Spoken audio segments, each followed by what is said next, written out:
Hey guys, tonight we walk into a place where the air feels cooler for no obvious reason, where the ground is dusty but steady under your feet, and where a single block of stone seems to sit there like it's daring you to explain it.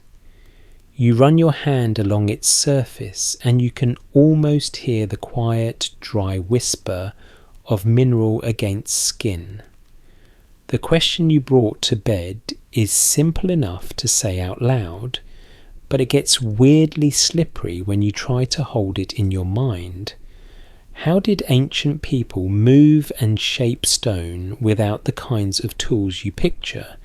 In a modern workshop, archaeology suggests a lot of the answers are practical and human. Historians debate plenty of details. Some parts are widely accepted history. Some are interpretation and some are calm. What if imagination?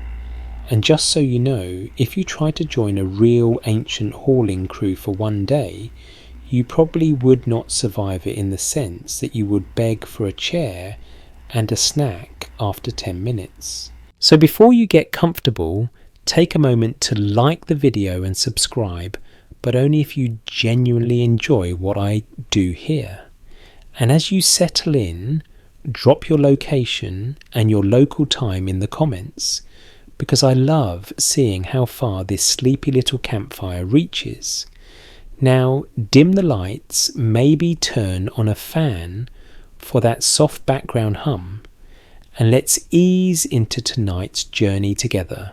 You stand at the edge of a broad quarry, the kind of open scar in the earth that makes you realize how much of ancient wonder begins as noisy, messy work. The sun is high and steady, not dramatic, just honest. Below you, stone faces have been cut back in steps, and the ground is littered with chips, dust, and half-shaped fragments that never made it into anyone's monument. This is your first calm reality check. A lot of what feels like mystery starts to look less supernatural when you picture the place where the stone is born. Most historians agree that ancient builders did not begin with a finished temple in their heads and then magically summon blocks into place. They began with the stone itself, with its fractures, its grain, its stubborn personality. Archaeology suggests quarries were active landscapes of planning and improvisation. The evidence we do have points to extraction methods that are simple in concept, even if they were exhausting in practice. You crouch and pick up a rounded hammerstone. It fits your palm like it was designed for it, because in a way it was. A human hand is the oldest measuring tool. You tap it gently against the quarry face, and the sound is a small, sharp click, a dry note, that tells you whether the rock is solid or already cracked inside. You can imagine a worker doing this all day, listening more than looking, feeling the difference through the wrist. One interpretation is that skilled quarry workers were as much listeners as they were labourers, trained to read stone the way a musician reads a room. And right away, you can sense how the title question can lead you into two different mindsets. One mindset says no tools, therefore impossible. The other says define tools. A hammerstone is a tool. A wooden wedge is a tool. A rope is a tool. Even a smooth patch of mud used to slide a load is a tool, just not the kind you keep in a toolbox drawer. The mystery you are chasing tonight is not whether they had equipment at all. The mystery is how they got so much done with so little that looks familiar to you. It's the gap between what you imagine and what their hands actually knew. You walk deeper into the quarry and see long, shallow grooves. They run in tidy lines like someone started a drawing and never finished the shading. Archaeology suggests many quarries show clear traces of cutting and splitting channels for separating blocks lines, where workers attacked the rock with repeated blows, and places where the stone broke along natural weaknesses. The evidence we do have points to the fact that ancient builders often worked with the stone's own preferences, using cracks and bedding planes rather than fighting them. A careful reading might suggest that this is the first lesson of lost ancient science, if you want to call it that. It's not about conquering stone, it's about negotiating with it. You do not overpower a mountain, you persuade it millimetre by millimetre.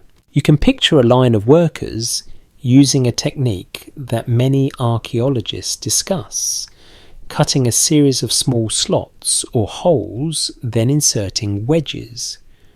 The wedge might be wood, it might be stone, it might be a harder metal in later periods, but you do not need to get too modern to understand the principle.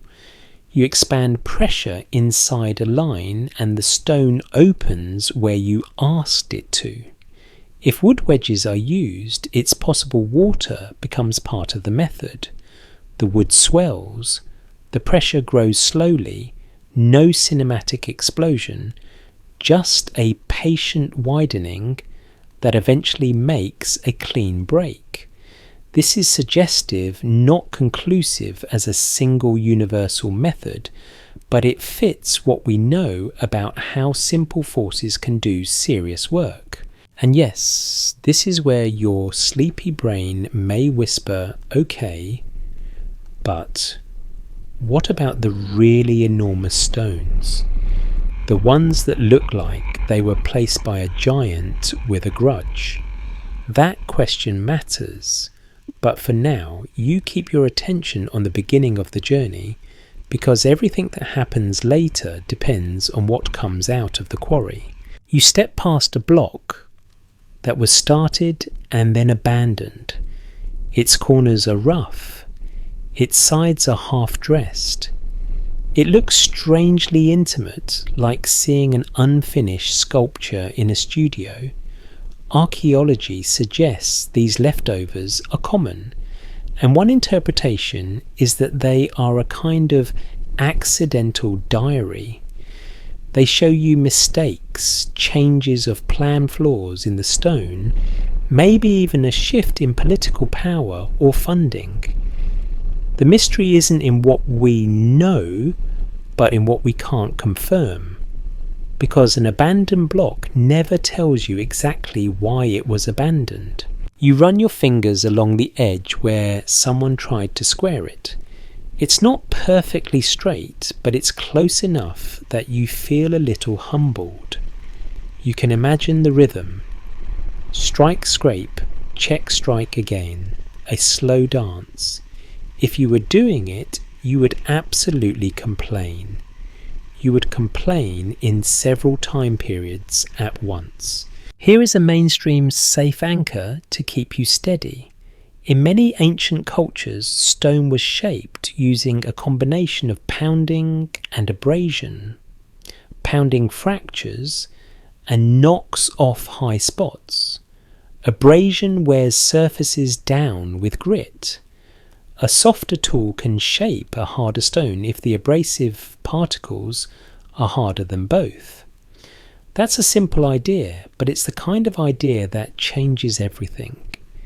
It means the tool is not only the hammer, it's the sand, it's the slurry, it's time itself. A more cautious explanation could be that when you see a smooth flat surface, you are seeing a long series of tiny removals rather than one heroic cut. And what if the ancient secret is not hidden power at all, but hidden hours? What if the method is boring like a bedtime story should be, and the wonder comes from endurance. As you stand there, you notice something else that feels oddly modern. People are not working randomly. There is order. There are piles of chips here and not there. There are paths worn into the ground. There are places where blocks were likely tested, measured, turned. Most historians agree that major building projects required organisation, not only strength. Even if we do not have a complete written schedule for every site, archaeology suggests patterns that look like planning, staging areas, tool, workshops, supply routes. One interpretation is that ancient sites were less like spontaneous miracles and more like disciplined workplaces, which is a little disappointing if you came for laser beams, but also kind of comforting if you came for reality. Now, to be clear, this is debated in details. Historians still argue whether certain large-scale projects relied on seasonal labour permanent specialists, or a mix that changed over time. There's no full consensus on exactly how crews were recruited and trained in every region. If the evidence is thin, we'll say so. We'll keep the solid ground separate from the mist. You take a slow breath and look across the quarry. The light is steady. The dust hangs. Somewhere a rope creaks, and that sound is going to be your little motif tonight. The soft complaint of fibres under tension. You realise that rope, wood, stone, water and human coordination are the real cast of characters in this story. And here comes the first gentle curve into the mist. Not a leap, just a careful step. There are stories whispered in documentaries and late-night conversations that claim ancient people had methods that do not leave clear tool marks, that they softened stone or used sound or possessed knowledge that later vanished. A fringe idea proposes that certain stones were manipulated in ways that would look like magic to us. This theory isn't widely accepted, but it keeps showing up because it scratches an itch in the human mind. We like the idea that something big has been hidden from us. Let me rephrase that more carefully. The popularity of a rumour is not evidence. It is a clue about what people want to believe.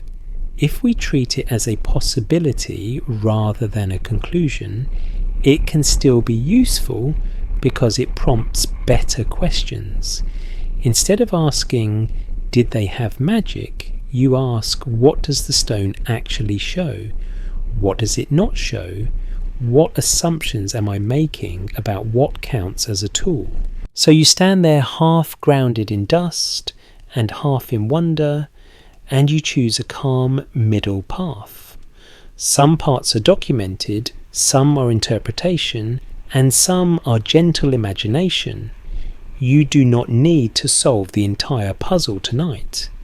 You just need to walk with it. You leave the quarry edge and follow a worn track, the kind that suggests something heavy was dragged this way often enough to polish the earth. The track leads toward open ground, and the air feels a little different, as if the work is about to become movement rather than cutting. Your hand brushes a coil of rope, and you feel the roughness, the tiny hairs catching your skin. You think, what if the story is pointing at something else? What if the secret is not a missing tool, but a missing appreciation for how clever simple tools can be when a whole community commits to a plan? And as you keep walking, the block of stone in your mind is no longer a mysterious object. It is a destination. It is a challenge that begins with dust and ends with placement. You do not rush. You let the quiet steps carry you forward, and you listen for that rope creak again, the small sound that says effort is happening slowly, steadily, one careful pull at a time. You keep walking until the quarry fades into a wide open work ground, and the air smells less like fresh chipped rock and more like sun-warmed dust and dry grass.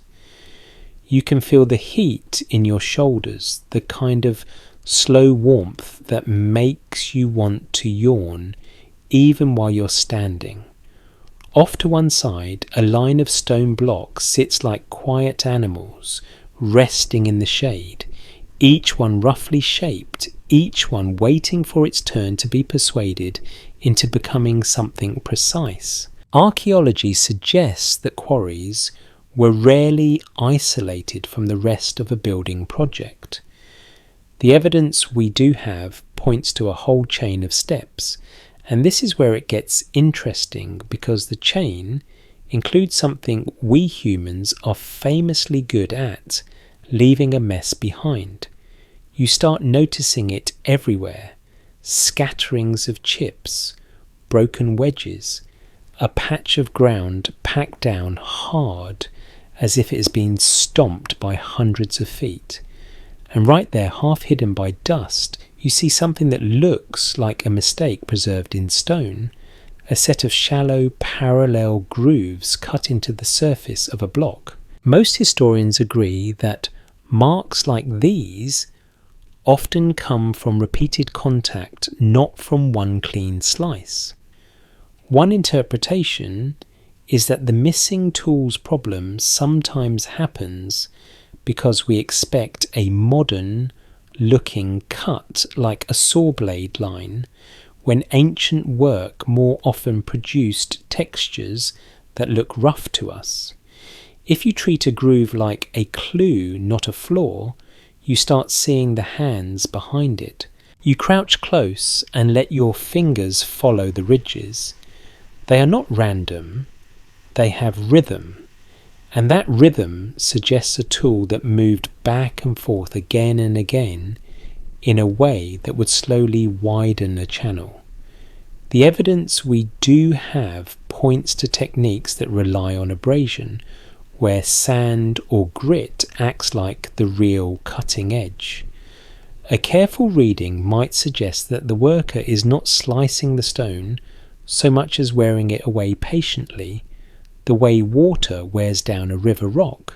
This is also where you can imagine how simple materials become powerful when paired. Copper on its own is relatively soft compared to many stones. That might sound like a problem if you picture copper as the blade, but archaeology suggests that abrasives like quartz sand can do the heavy lifting because the grit is harder than the copper and often harder than the stone surface being worked. One interpretation is that the metal is just the carrier, a way to hold the grit in place and guide it. And what if the real invention is not a sharper blade, but the decision to let tiny grains do the carving for you? You look up and notice a low trough carved into stone nearby. It holds a bit of cloudy water thickened with fine powder. It's possible this kind of slurry was used as part of the shaping process, keeping dust down, helping abrasives flow, and making the grinding more consistent. The evidence is thin on exactly how every site mixed and used slurry, so we'll say so. If the evidence is thin, we'll say so. But it's a reasonable interpretation that water and grit were regular companions to stonework. A worker passes you carrying a simple wooden frame with a taut cord stretched across it. It looks almost laughably basic, like something you'd build in a school project, and yet you can sense how valuable it is. Most historians agree that ancient builders used strings, cords, and simple measuring tools to keep lines straight and angles consistent. A plumb bob is just a weight on a string, but it will tell you truth the way gravity tells truth, calmly, without getting emotional about it. Archaeology suggests such tools were widely used across many cultures because they are reliable and easy to make. One interpretation is that ancient precision is less about mysterious technology and more about disciplined checking. You can picture someone marking a line, stepping back, squinting, adjusting, marking again. It is not glamorous. It's the kind of work that makes you start daydreaming about a nap, which is honestly perfect for this channel. You walk toward a block where someone has begun to smooth a face.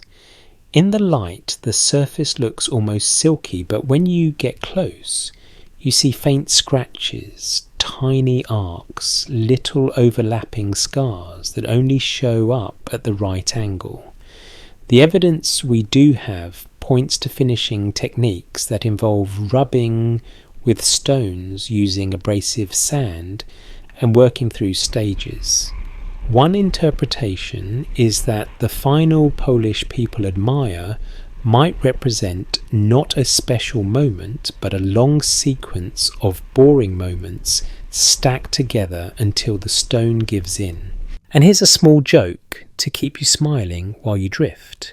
If you ever buy a piece of furniture that says some assembly required, please remember that ancient builders basically bought an entire mountain with some assembly required. Now you come to a set of toolstones laid out in a row. They are simple shapes, but each has been worn in a particular way. One has a hollowed centre as if it has been used to grind something repeatedly. Another has a flattened edge. Archaeology suggests that tool wear patterns can tell us a lot about how a tool was used, even when we cannot match it perfectly to a single technique. One interpretation is that we sometimes underestimate how specialized simple tools can be, because specialization can be about shape, weight, and feel, not about gears and motors. This is where the story starts to touch the emotional center of the mystery. You are not only looking at stone, you are looking at knowledge that lives in hands, knowledge that does not always get written down. Skills can be taught by watching, by listening, by repeating, by being corrected quietly 1,000 times.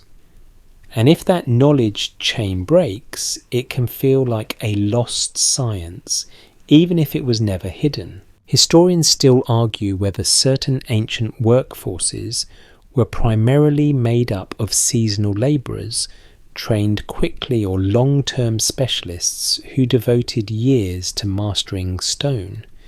The evidence we do have points to both models in different places and times, and there's no full consensus that fits every monument neatly. To be clear, this is debated. You stand and watch two workers use a long wooden lever to shift a block a few inches. It barely moves, and yet the small movement looks like a triumph. One interpretation is that ancient builders were masters of the incremental win. They did not need to lift a block in one heroic act. They needed to move it a little, stabilize it, and move it again. And what if the impossible stones were never treated as impossible at all, just treated as a problem with 1,000 small solutions? Now, because you are human, your mind drifts towards the rumour lane again. You've heard people say things like, there are no tool marks, or the stones fit too perfectly, or they must have had some unknown method. A popular rumour claims that certain stones were softened like clay.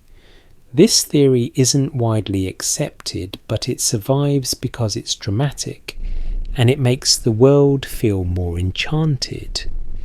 If we treat it as a possibility rather than a conclusion, it pushes you to look harder at what tool marks really mean.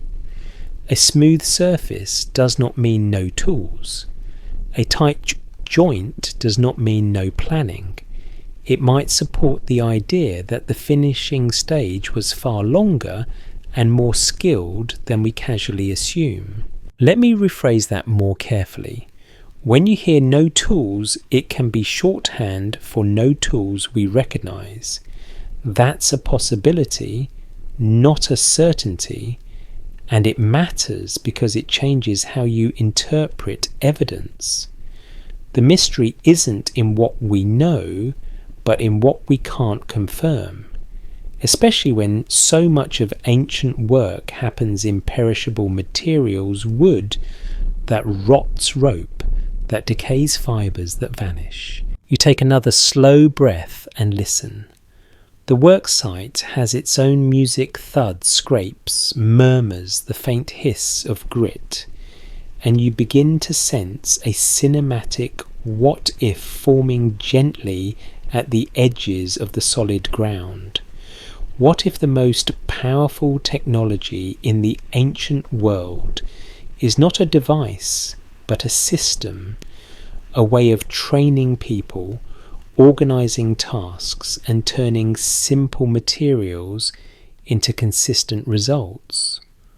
What if the lost science is not a secret weapon, but a shared routine that only looks magical once the people are gone?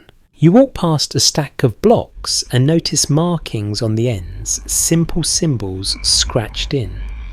Archaeology suggests markings like these can serve many purposes: identifying a crew, noting placement, tracking inventory, or signalling quality. One interpretation is that these marks are the fingerprints of management, the quiet evidence that someone cared about where each piece belonged.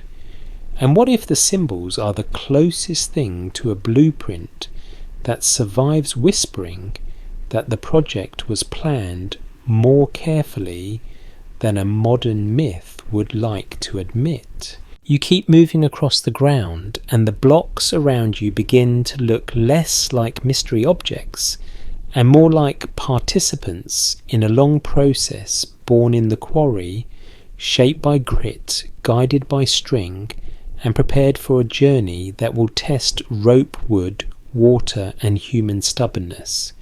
You do not rush, you let the calm logic settle in your chest like a warm blanket.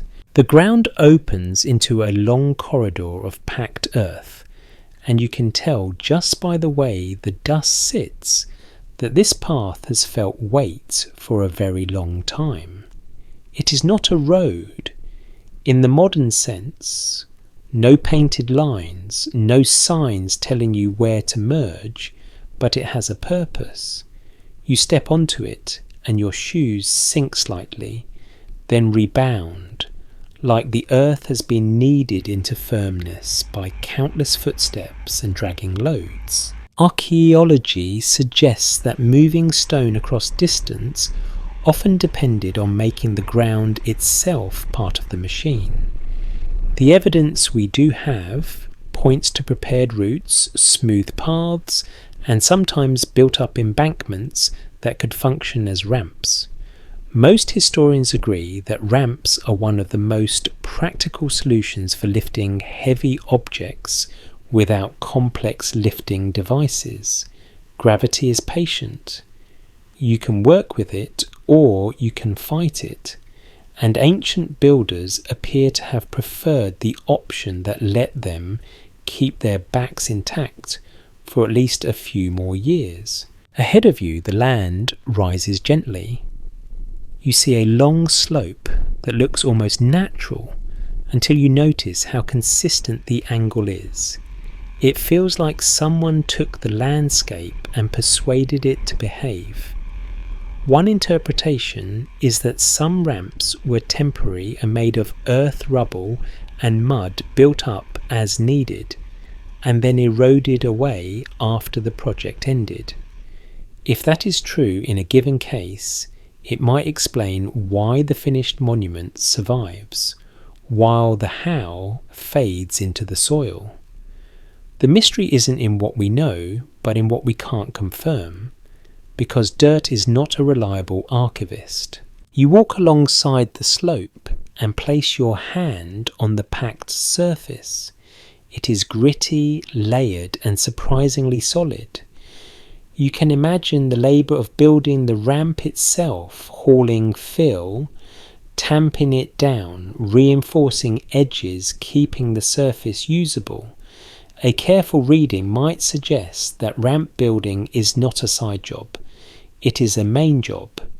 It is an invisible architecture that supports the visible one. And here comes the moment where your brain tries to be dramatic. You might think, okay, ramps are obvious, but how do you know they actually use them? Archaeology suggests that traces of ramps sometimes appear as embankments, scars in the ground, piles of debris, aligned in ways that make sense only if they supported movement. The evidence we do have points to multiple ramp strategies, not one universal design. One interpretation is that ancient builders adapted their ramps to available materials, weather, and the shape of the structure being built. Now, because you lying there trying to fall asleep while your mind drifts through ancient dirt engineering, you might picture a single straight ramp going all the way up like a giant driveway to the heavens. That is one possibility, but there are other models that scholars continue to debate. Some propose zigzag ramps that switch back and forth. Some imagine spiral ramps wrapping around a rising structure. Others picture a combination straight ramps early on, then more complex paths as height increases. This is suggestive, not conclusive, because not every site leaves the same kind of evidence. Historians still argue whether certain famous monuments relied more on external ramps, internal ramp systems, or a mixed approach that changed over the course of construction. There's no full consensus, and part of the reason is that many ramps, if made of earth, would not be preserved in neat, obvious form. You reach a flat staging area where the ramp begins and you see a sledge resting in the shade. It is a simple wooden frame, low to the ground, reinforced at the front, where a rope would be attached. Most historians agree that sledges are a plausible way to move heavy loads across prepared surfaces. The evidence we do have points to the use of sledges in various ancient contexts, and archaeology suggests that friction management was a constant concern. You place your foot on the sledge and shift your weight. It creaks slightly. You imagine a stone block sitting on it, tied down with rope rocking with each tug. A more cautious explanation could be that rollers were used sometimes, especially for shorter moves or specific ground conditions. But sledges tend to make sense when you want stability and control. One interpretation is that the image of logs rolling under a block is attractive and simple, but in messy real ground, rollers can squirt out sideways like they're trying to escape responsibility. The sledge, meanwhile, stays under the load like a loyal friend who never asks questions. You look at the rope attached to the front. It is thick, twisted, and rough. You can almost feel the heat it would generate in your hands.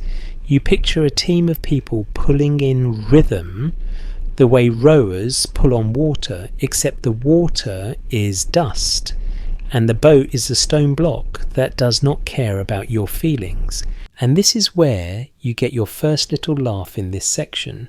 If you have ever tried to move a couch up a staircase with one friend who says, "No, it will fit you already, understand the spiritual ancestor of ancient hauling," except the couch weighs as much as a small building, and the staircase is a ramp made of dirt, and your friend is a foreman who has never heard the phrase safety meeting. You step aside as a group approaches.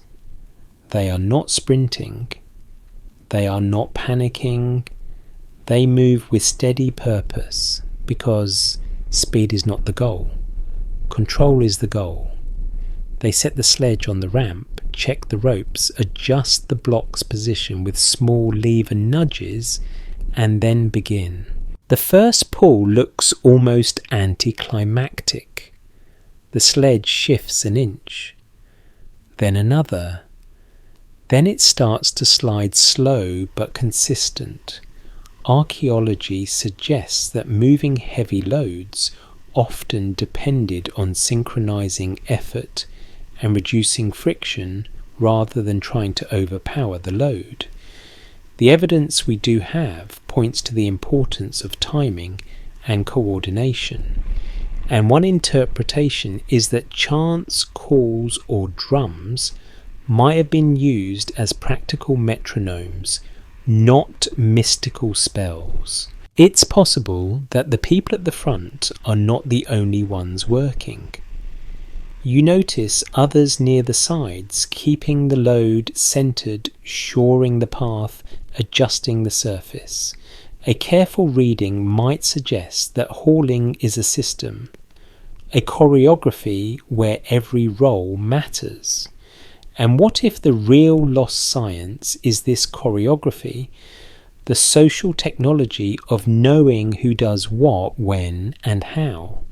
As the sledge climbs, you start noticing little patches along the ramp where the surface looks darker, slightly smoother, as if it has been treated. The evidence we do have points to the use of moisture in some hauling methods. Archaeology suggests that wetting sand or earth can reduce friction, making it easier to pull a load. One interpretation is that water is not just for drinking or ritual. It is a practical tool, a way to change the behaviour of the ground under your feet. You watch as someone pours water ahead of the sledge, not flooding the ramp, just dampening it, controlling the texture. The sledge slides a little more easily. It's not dramatic, but it is effective. And what if the simplest innovations, like adding a little water in the right place, are the ones that get forgotten because they are too boring to become legend? Now the rumour lane tries to sneak in again, because ramps feel too ordinary for a mystery title. A fringe idea proposes that ancient builders had some unknown method to lighten stones or manipulate them in ways we cannot replicate. This theory isn't widely accepted, but it often appears when people feel disappointed by the mundane. Let me rephrase that more carefully. Ordinary does not mean easy. Ordinary does not mean obvious. A ramp built, well, used well, and maintained under constant strain is not a trivial thing. It is engineering made of dirt and discipline. The sledge reaches a resting point. The crew pauses, breathes, checks the rope fibres, and adjusts the block with a lever again, a small change that prevents a larger failure. The evidence we do have points to the idea that ancient work was full of pauses and checks, not continuous motion.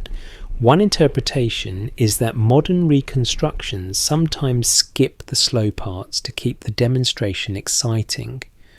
but the slow parts are where the real expertise lives. You stand there and feel the calm weight of it all. The stone is not flying, it is not floating, it is moving inch by inch because the ground has been shaped into a long, manageable slope, because friction has been tamed with moisture, because ropes and levers and coordination are doing their quiet work. And as you follow the ramp upward, you let a cinematic what if settle gently into your imagination anyway.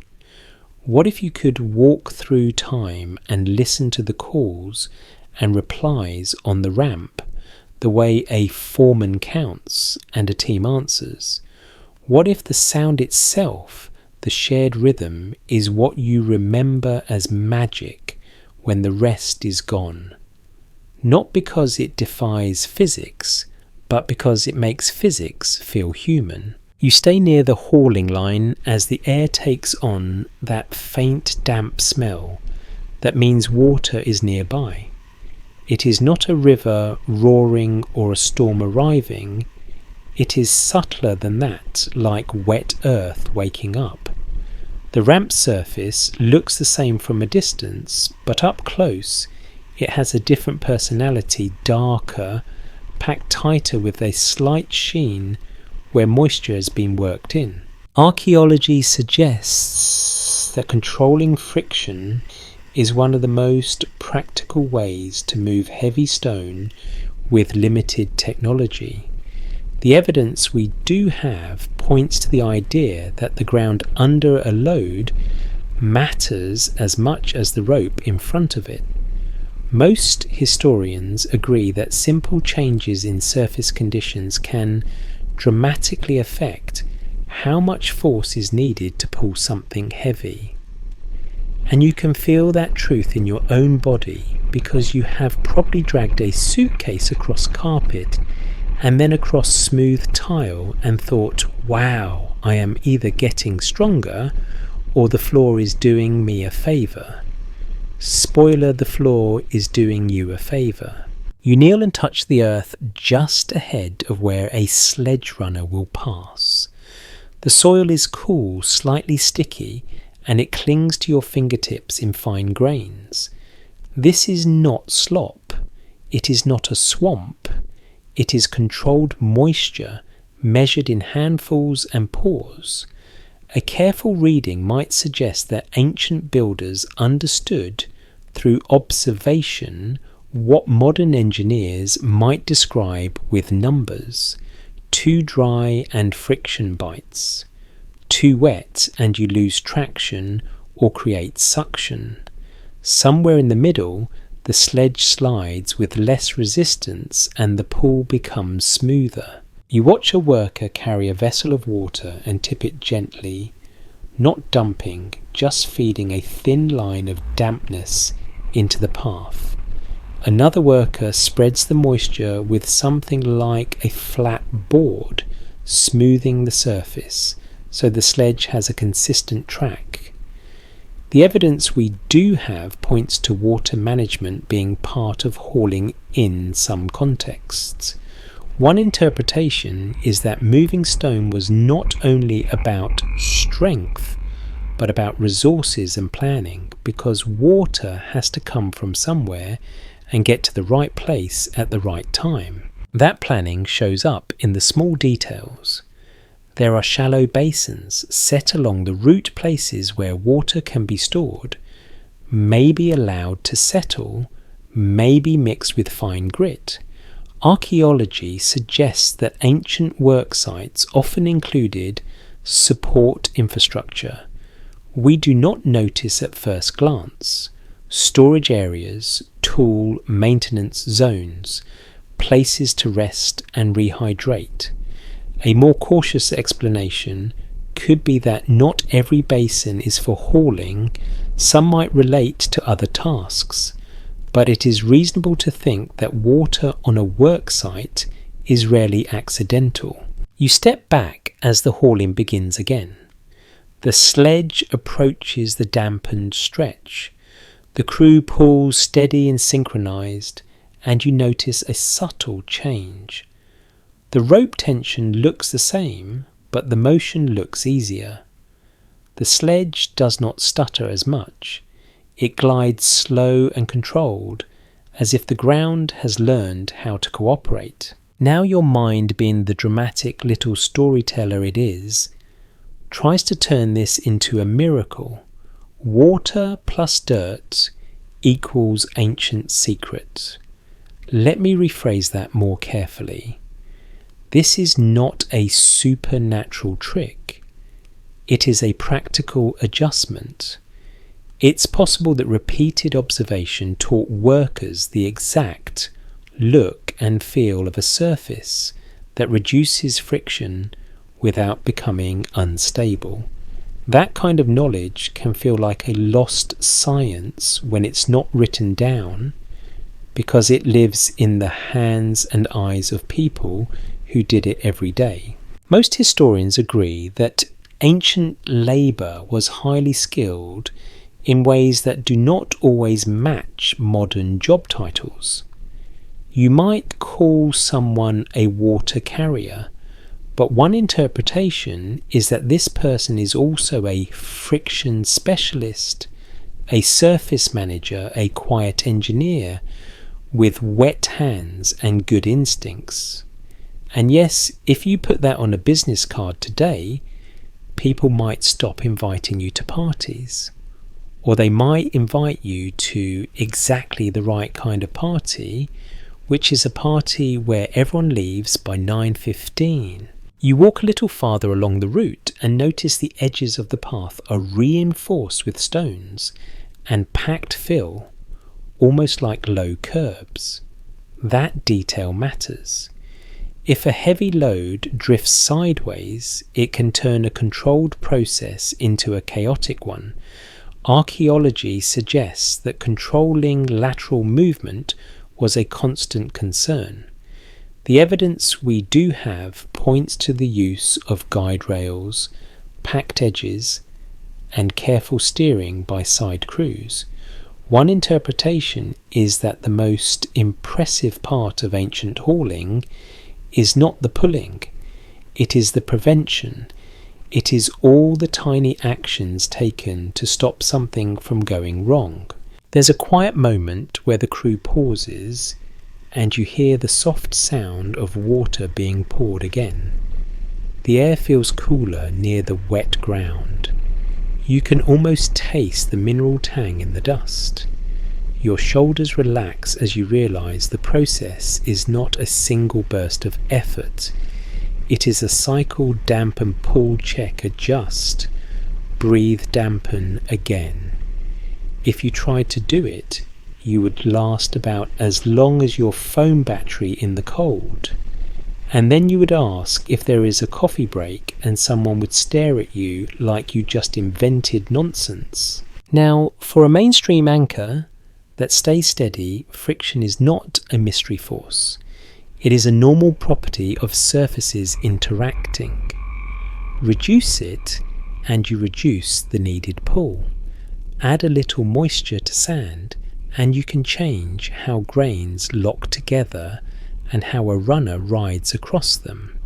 Archaeology suggests that ancient people did not need modern equations to notice cause and effect.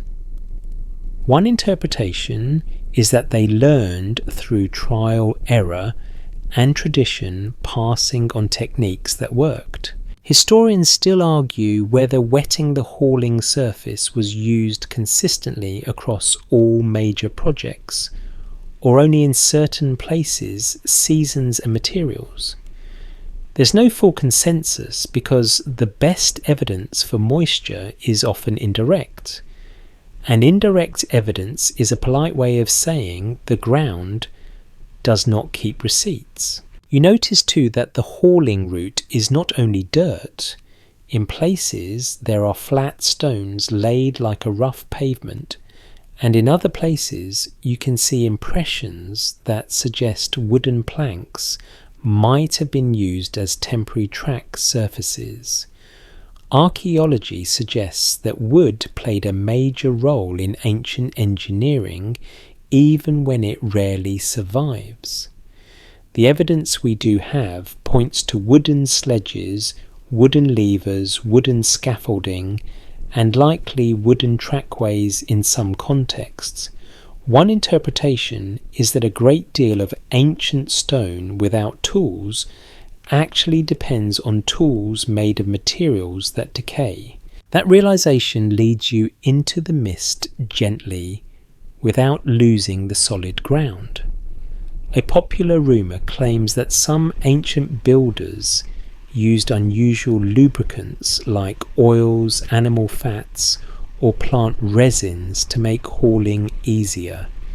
This theory isn't widely accepted as a universal explanation, and the evidence varies by place and time, but it is plausible as a local tactic in certain conditions.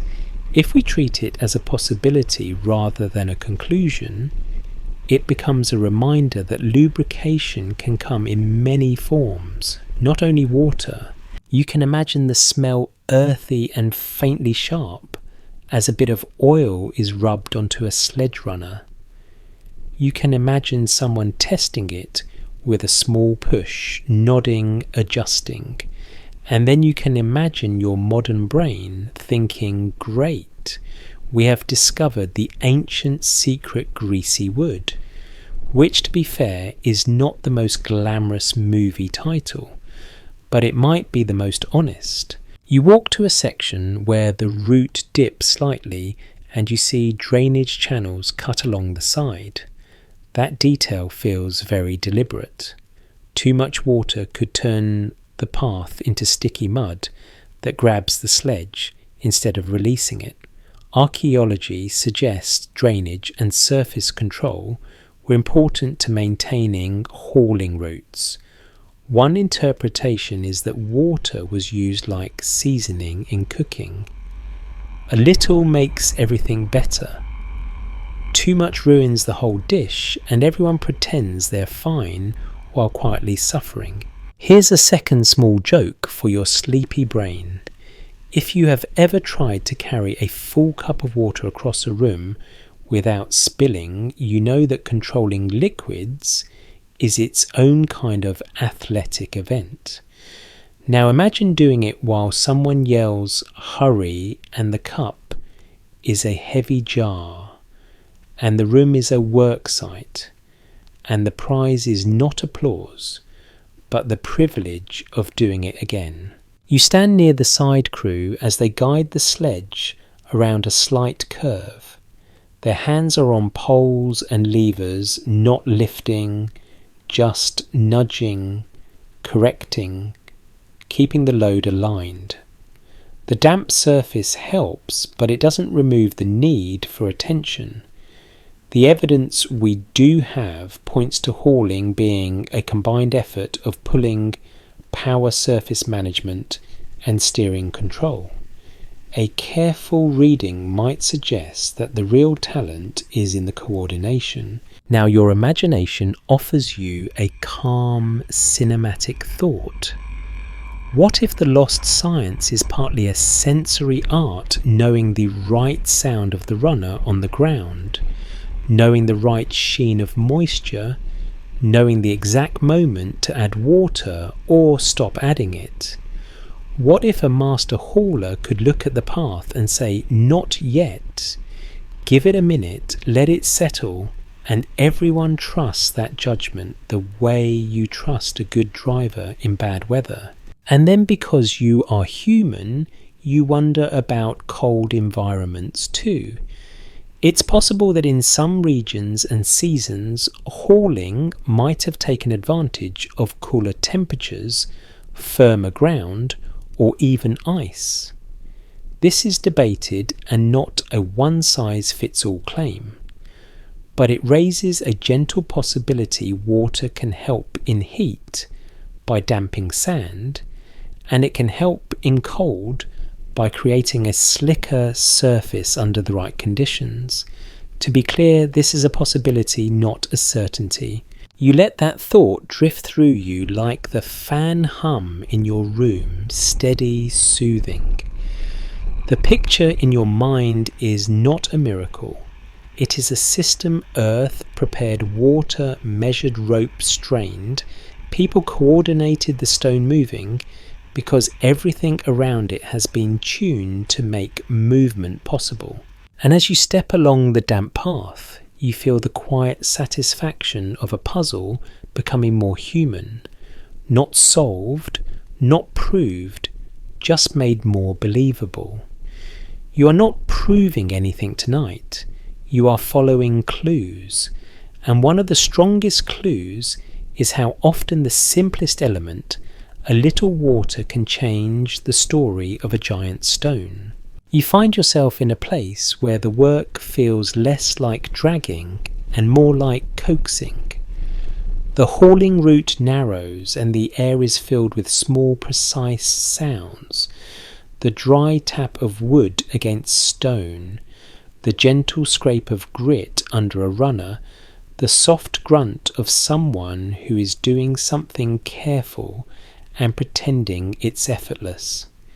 This is the zone where brute force stops being the main character and mechanical advantage quietly takes the spotlight. Archaeology suggests that levers were among the most useful tools in ancient construction because they translate small effort into controlled movement. The evidence we do have points to wooden poles, stone fulcrums, and repeated tiny shifts that add up to big repositioning. Most historians agree that you do not need advanced machinery to move heavy objects if you can lift one edge a little at a time and secure your gains. You step closer and see a lever at work.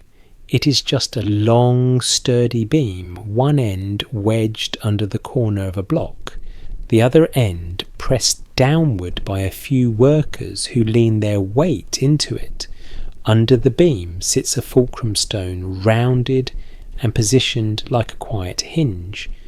The block rises a fraction of an inch. That's it.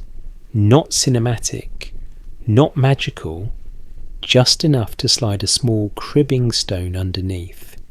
Then the lever relaxes and the block rests on its new support like it has accepted a tiny promotion in height. One interpretation is that ancient builders treated large stones like slow-moving chess pieces.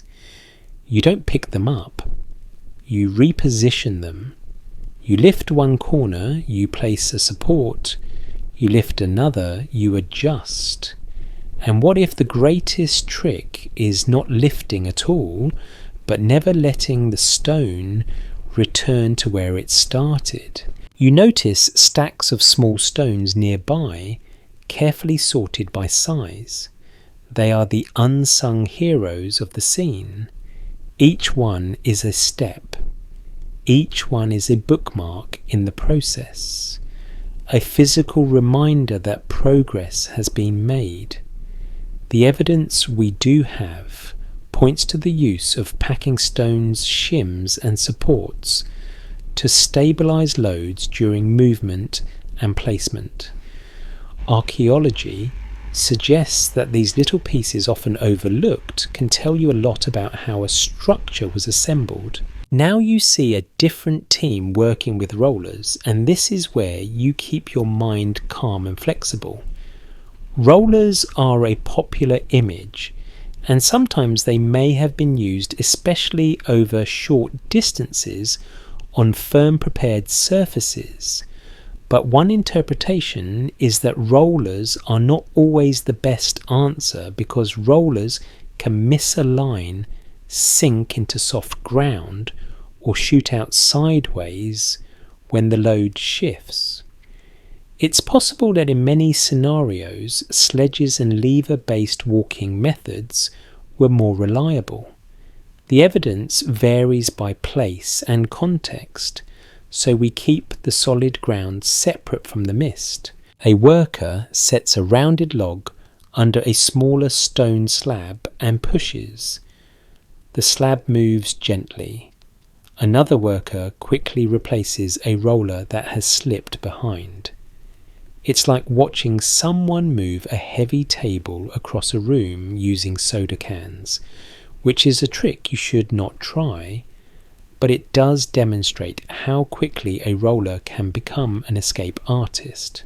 Here's your first light joke of this section. Rollers are the ancient version of saying, "This will be fine," right before it is not fine. The good news is that ancient crews learned to manage that risk with guide rails, careful steering, and most importantly, not trusting one roller to do the emotional labour of the whole project. You walk along a line of wooden levers laid out like instruments. Each one has different wear marks. Some are polished at the grip, where hands have rubbed them smooth. Others are scarred at the tip, where they've bitten into stone. Archaeology suggests tool wear can reveal how tools were used repeatedly over time. One interpretation is that these levers were not random sticks grabbed in a panic. They were selected, shaped, and maintained for the job. You watch as the crew walks a large stone sideways, using a method that looks almost like a slow dance. They lift one edge with a lever, insert a thin support, lower it, then do the same on the other side. Each cycle shifts the stone a tiny amount. The evidence we do have points to incremental repositioning being a practical strategy, especially near the final placement where precision matters. A careful reading might suggest that the final meters of a stone's journey could take longer than the earlier distance, because now the tolerance is tighter and mistakes are more expensive. Most historians agree that placement is the moment where engineering meets patience. It's not enough to move the stone. You have to set it exactly where it belongs, aligned stable, and prepared to accept other stones around it. Archaeology suggests builders used guidelines, plumb bobs, and sighting to keep alignment true. One interpretation is that the best machine on site might be the foreman's eye trained to notice a tilt that you would not catch until the whole wall looks wrong. Historians still argue whether some ancient builders used standardized measuring units across wide regions or relied primarily on local measures and practical fitting on site. There's no full consensus because measures can be shared culturally without leaving a neat inscription that says, "Hello, this is the official unit, please enjoy." You stand near a set of cords stretched along the ground tied to stakes. The cords are straight taut and they create a geometry that feels almost modern. The stone is moved until it kisses the line, then moved again until it is perfectly parallel. It is slow, it is careful. It is honestly the kind of process that would be incredibly soothing if you were not the one sweating. Now your imagination wanders toward the phrase, stone without tools again, because levers and cords are definitely tools. This is where you gently correct the framing. Let me rephrase that more carefully. The puzzle is not that ancient people had no tools. The puzzle is that their toolkits were often simpler, more perishable, and more dependent on technique than on specialized metal. The evidence we do have points to wood fiber and stone tools doing a lot of work. One interpretation is that the missing artifacts are not proof of missing methods. They are proof that organic materials do not last long in many environments. A fringe idea proposes that some ancient builders had an unknown method to float stones using hidden forces. This theory isn't widely accepted and it tends to thrive when people underestimate what levers can do. If we treat it as a possibility rather than a conclusion, it becomes a useful mirror. It asks you to check whether you are secretly refusing to believe in human coordination because you want the story to be stranger than it needs to be. The crew begins a final adjustment. They use levers to raise one corner slightly and slide in a thin shim stone. They check the level with a plumb line and a straight edge. The stone settles with a muted thud like a door closing softly. The sound is oddly satisfying. It makes you feel in your chest that the stone has found its resting place. You notice someone tapping along the seam where two stones meet, listening for hollow spots. The sound changes subtly, and they adjust a shim, then tap again. Archaeology suggests that sound can be used as a practical diagnostic tool in construction. One interpretation is that some of the sound legends might have roots in this kind of ordinary listening, the way a skilled person can hear stability. What if the story is pointing at something else? What if the lost science is simply the art of small corrections, the humility to move an inch check and move another inch? That's not a thrilling myth. It's a lived discipline. And yet when you zoom out and look at what those inches add up to, it feels like a miracle anyway. You breathe slowly and let the scene soften. The levers creak. The ropes rest.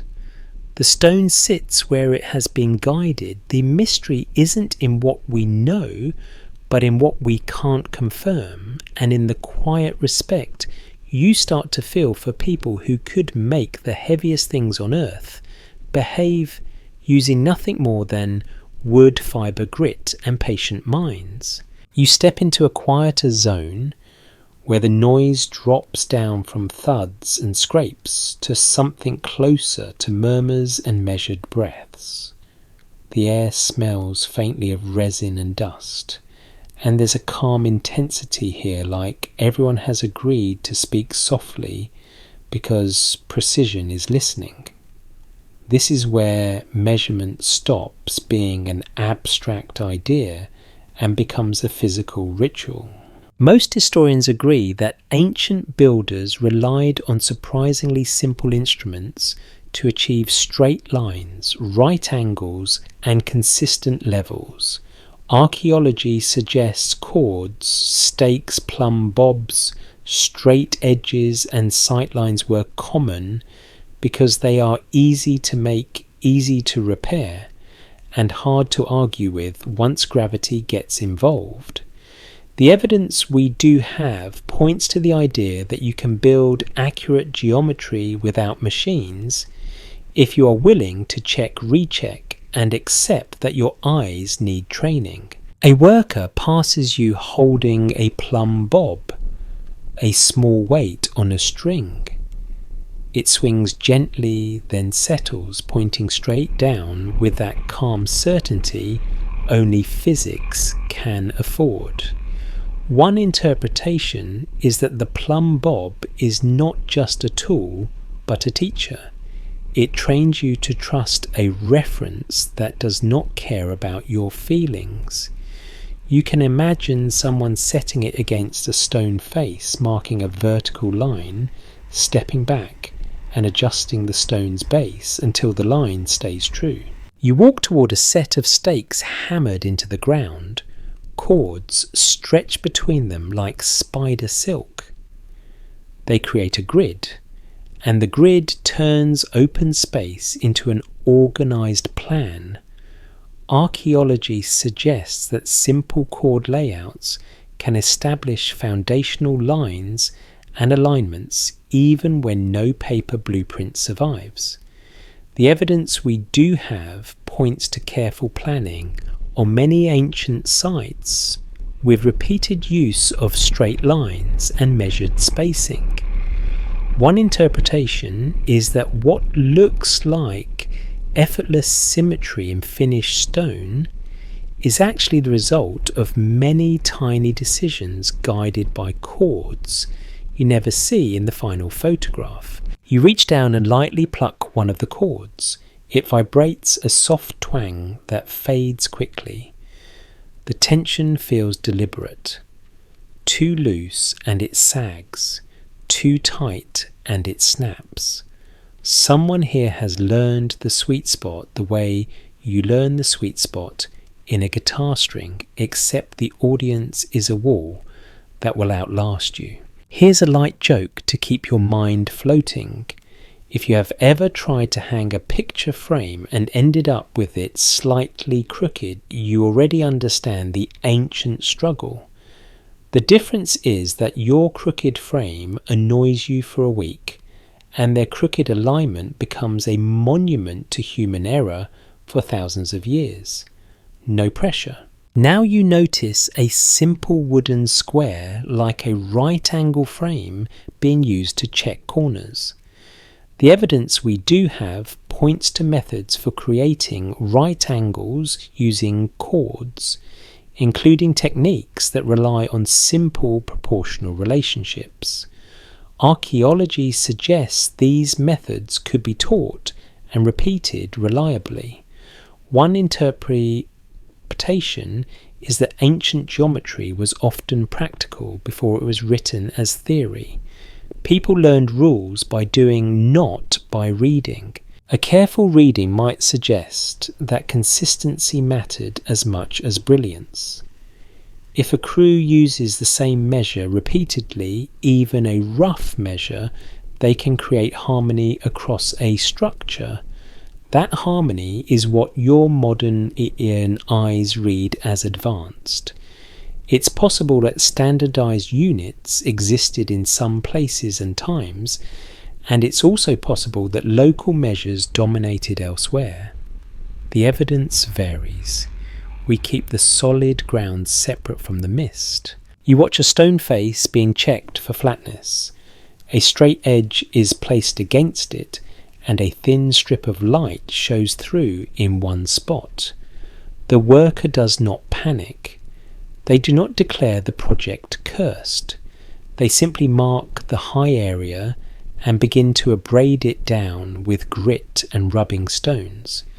The evidence we do have points to finishing being a process of identifying tiny imperfections and patiently removing them. One interpretation is that ancient precision is the art of being bothered by small things in a productive way. You move toward a group doing alignment checks along a line of blocks. They use a sightline looking down the edge, adjusting stones by a hair's breadth. There is an almost meditative quality to it. The stones are huge, but the adjustments are tiny. You can feel your own breathing slow as you watch. Historians still argue whether the most impressive alignments we see in some ancient sites are primarily the result of careful surveying over time, cultural emphasis on cosmological symbolism, or later interpretations that may overstate precision. There's no full consensus because meaning and measurement get tangled, and sometimes modern eyes see intentional symbolism where ancient builders were simply trying to keep things straight. Still, archaeology suggests that many ancient cultures paid close attention to directions, horizons, and seasonal changes. The evidence we do have points to observations of the sun and stars being used for timing and orientation. One interpretation is that alignment could be both practical and meaningful at the same time. You can imagine a builder caring about sunlight because it affects work schedules, and also caring about it because light carries cultural significance. Both can be true without requiring secret technology. Now your imagination drifts towards the cinematic what if for this section. What if on a clear morning a master builder stands still and watches a shadow line move across the ground, using it as a natural ruler? What if the sky is part of the workshop, not as magic, but as a steady reference? You are not proving anything tonight, you are following clues. And one clue is how often ancient people used what was already available: sunlight, gravity, and simple geometry. A popular rumour claims that some ancient builders had access to advanced surveying devices that have since disappeared.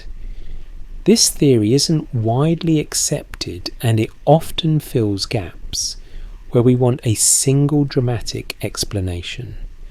A more cautious explanation could be that simple tools combined with repetition and skilled observation can yield results that feel advanced. Let me rephrase that more carefully. Advanced does not always mean complex. Sometimes it means consistent. You stand near a chalky marking stone and you see little notches on it. They could be tally marks, reminders of lengths, or personal notes. Archaeology suggests markings like these can be practical guides. One interpretation is that ancient builders carried knowledge in their pockets and on their tools, not only in written documents. When those objects decay or scatter, the knowledge becomes harder to see. The work continues with an unhurried rhythm. Chords are tightened, plumb bobs are checked, straight edges are placed and removed. You realise that the overall effect, the feeling of impossible precision, might come from the accumulation of tiny checks. Each check reduces error. Each correction reduces drift. And because the process is slow and quiet, it has the same mood as your room right now. A steady fan hum, a soft blanket, a mind that can relax because the steps are small and manageable. You let the scene settle into your imagination. The stones are not defying physics, they are obeying it carefully. The real manipulation is not mystical, it is measured. And as you watch a chord line vibrate and then go still, you start to feel the strange comfort of this topic. The biggest things in the world can be moved, shaped and aligned if you respect small truths and repeat them patiently. The air changes again, as if the work site has stepped into a different mood. You notice fewer loud impacts and more soft repeating tones. Not music exactly, but patterns. A tap that answers a tap. A scrape that follows a scrape. Even the voices, when they rise, do it in measured bursts, like people who have learned that timing matters more than volume. Archaeology suggests that stoneworking, especially the kind that aims for smooth faces and tight fits, often involves repeated strikes and controlled abrasion. The evidence we do have points to pounding stones, rubbing stones, and abrasive slurries doing a lot of the shaping.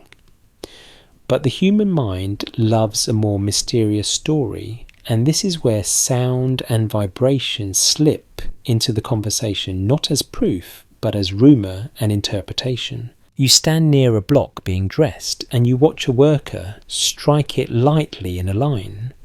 The taps are not random. They move along the edge, and each tap sounds slightly different depending on where it lands. One interpretation is that sound is being used as feedback, a way to detect internal fractures or hollow spots. It's possible that skilled workers could hear where the stone is likely to break cleanly or where it might crumble unpredictably. The evidence we do have points to listening being part of craft in many trades, and stone is no exception. Now, because you are human, your brain tries to connect this practical listening to the more dramatic stories you have heard. A fringe idea proposes that ancient builders used sound resonance or vibration to manipulate stone in ways that look impossible, sometimes described as levitation or softening. This theory isn't widely accepted, and the evidence for it is thin. If the evidence is thin, we'll say so, but we can still follow the clue trail without pretending it's settled. Let me rephrase that more carefully. Sound can be powerful in some contexts, but the leap from sound helps you work to sound. Make stone float is a leap across a canyon. We are not proving anything tonight, we're following clues. And one clue is that sound is useful as information, even if it is not an invisible crane. You watch a group coordinate their pulls with a call that repeats at steady intervals. It could be a chant, or it could be a work song, or it could simply be counting. Archaeology suggests rhythmic coordination is common in labour tasks because it synchronizes effort and reduces wasted motion. One interpretation is that some stories about chanting and stone might preserve the memory of this practical timing, where voices are the metronome and the metronome keeps everyone pulling together. The tone is calm but firm. The call rises, the pull happens, the load shifts. You can feel the logic of it. Timing turns a group of individuals into one effective engine. And what if the most impressive ancient technology is social, the ability to align human effort as cleanly as you align stones? You step closer to a finishing area where grit is being used in long, repetitive strokes. The tool looks simple, maybe a wooden handle with a stone or copper edge, but the movement is consistent and deliberate. The evidence we do have points to abrasive action, being capable of shaping even hard stone over time. One interpretation is that the smooth surfaces that inspire rumours of advanced tools might be the result of long sessions of controlled abrasion where sound becomes part of the sensory feedback. You can hear when the grit is biting properly. You can hear when it's skating uselessly. Now, here's a small joke for your sleepy mind. You know how people say, trust the process, when they want you to stop asking questions? Ancient builders could have invented that phrase, except they would have said it while holding a bag of sand and staring at you like you're about to spill it. You notice a worker pause, dip their fingers into a slurry and spread it along a groove. Then they resume rubbing and the sound shifts. It becomes smoother, less scratchy.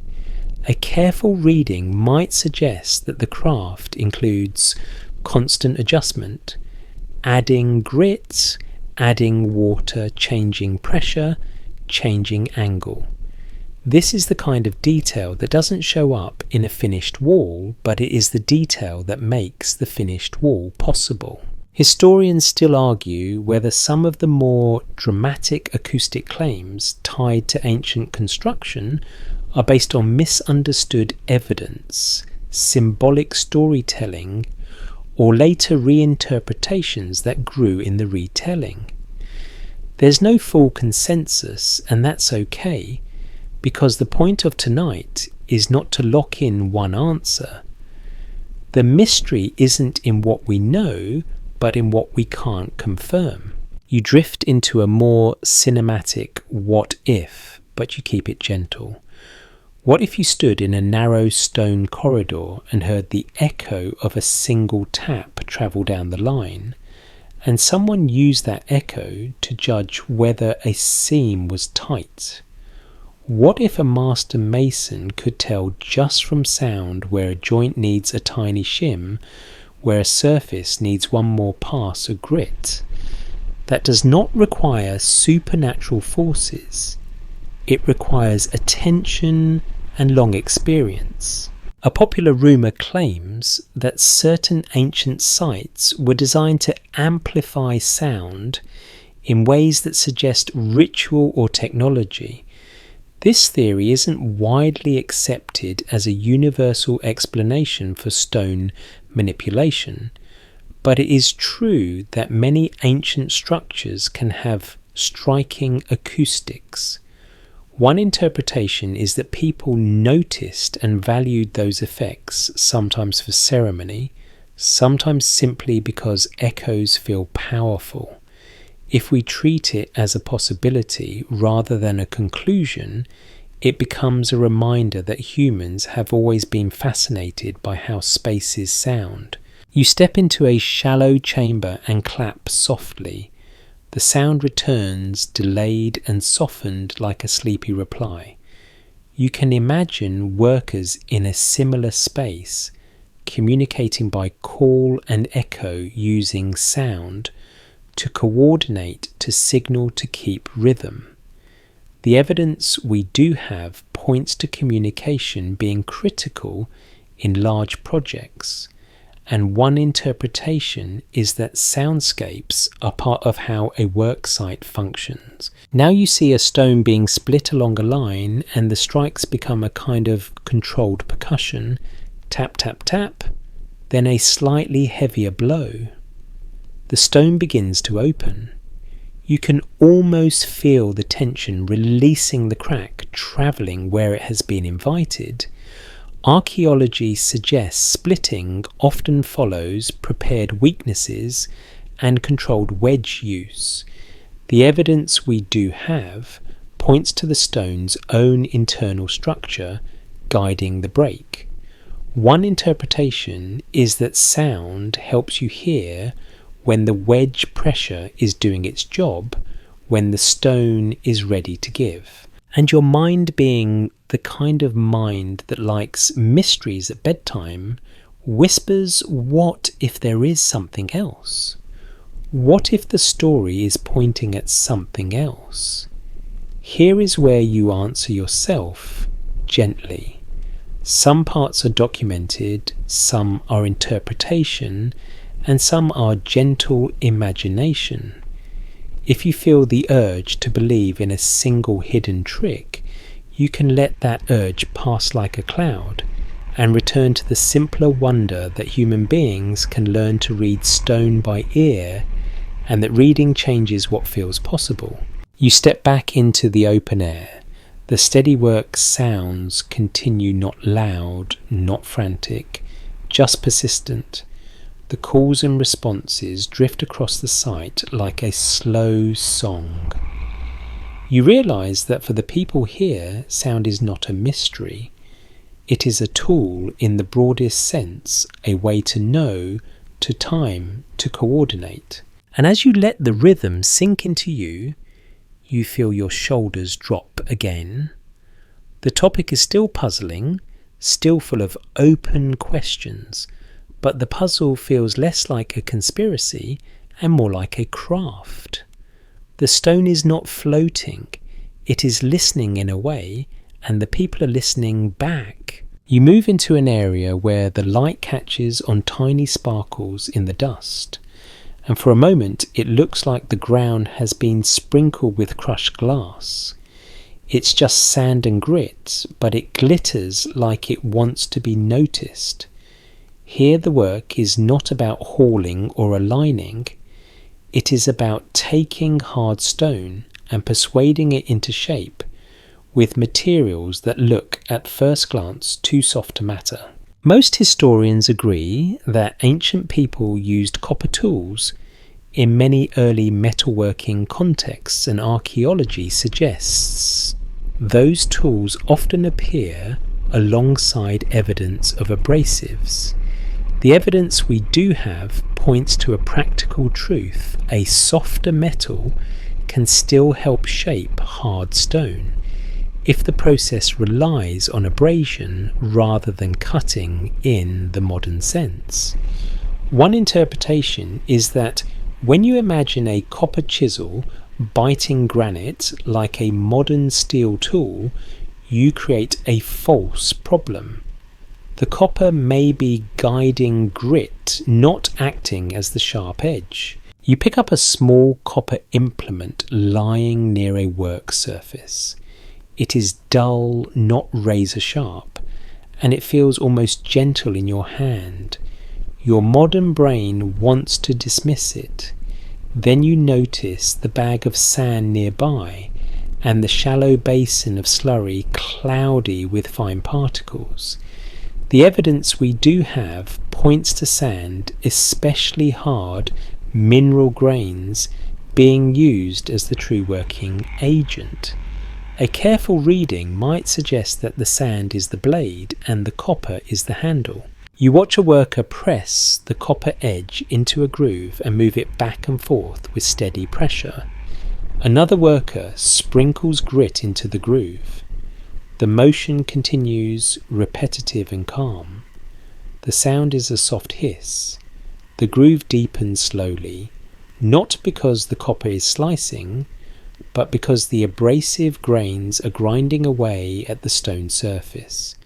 Archaeology suggests abrasion can achieve surprisingly precise results given enough time and consistent technique. One interpretation is that the most impressive ancient stonework might be less about exotic equipment and more about time, teamwork, and a deep familiarity with materials. Now you notice something else that feels important. The grit is not random. Some grains are coarse, some are finer. The workers seem to change the mixture as the groove develops. The evidence we do have points to multi-stage finishing in many crafts, where rough shaping is followed by finer polishing. One interpretation is that ancient builders understood sequencing coarse grit to remove material quickly, finer grit to refine surfaces, and careful rubbing to polish. This kind of knowledge can look like magic when you only see the final result. Here is a light joke for your sleepy mind. If you have ever tried to sand a piece of wood and thought, this is taking forever, congratulations, you have now emotionally bonded with an ancient stone worker. The difference is that their piece of wood is a boulder, and their forever is measured in seasons. You step closer to a stone face that is being polished. The surface reflects light in a soft way, not like a mirror, but like a calm lake. When you touch it, it feels cool and smooth. The evidence we do have points to polishing techniques that involve prolonged rubbing with abrasive commiccons. One interpretation is that polished stone is often a signature of patient finishing rather than advanced cutting. The mystery isn't in what we know, but in what we can't confirm, especially when the process leaves few dramatic marks. Now your mind wanders toward hard stones, in particular the kind that make people say, no way they did that. Archaeology suggests hard stones can be worked by abrasion and pounding, and there are experimental approaches in the modern world that attempt to replicate those results. The evidence we do have points to the physical plausibility of shaping hard stone with the right combination of grit pressure and time.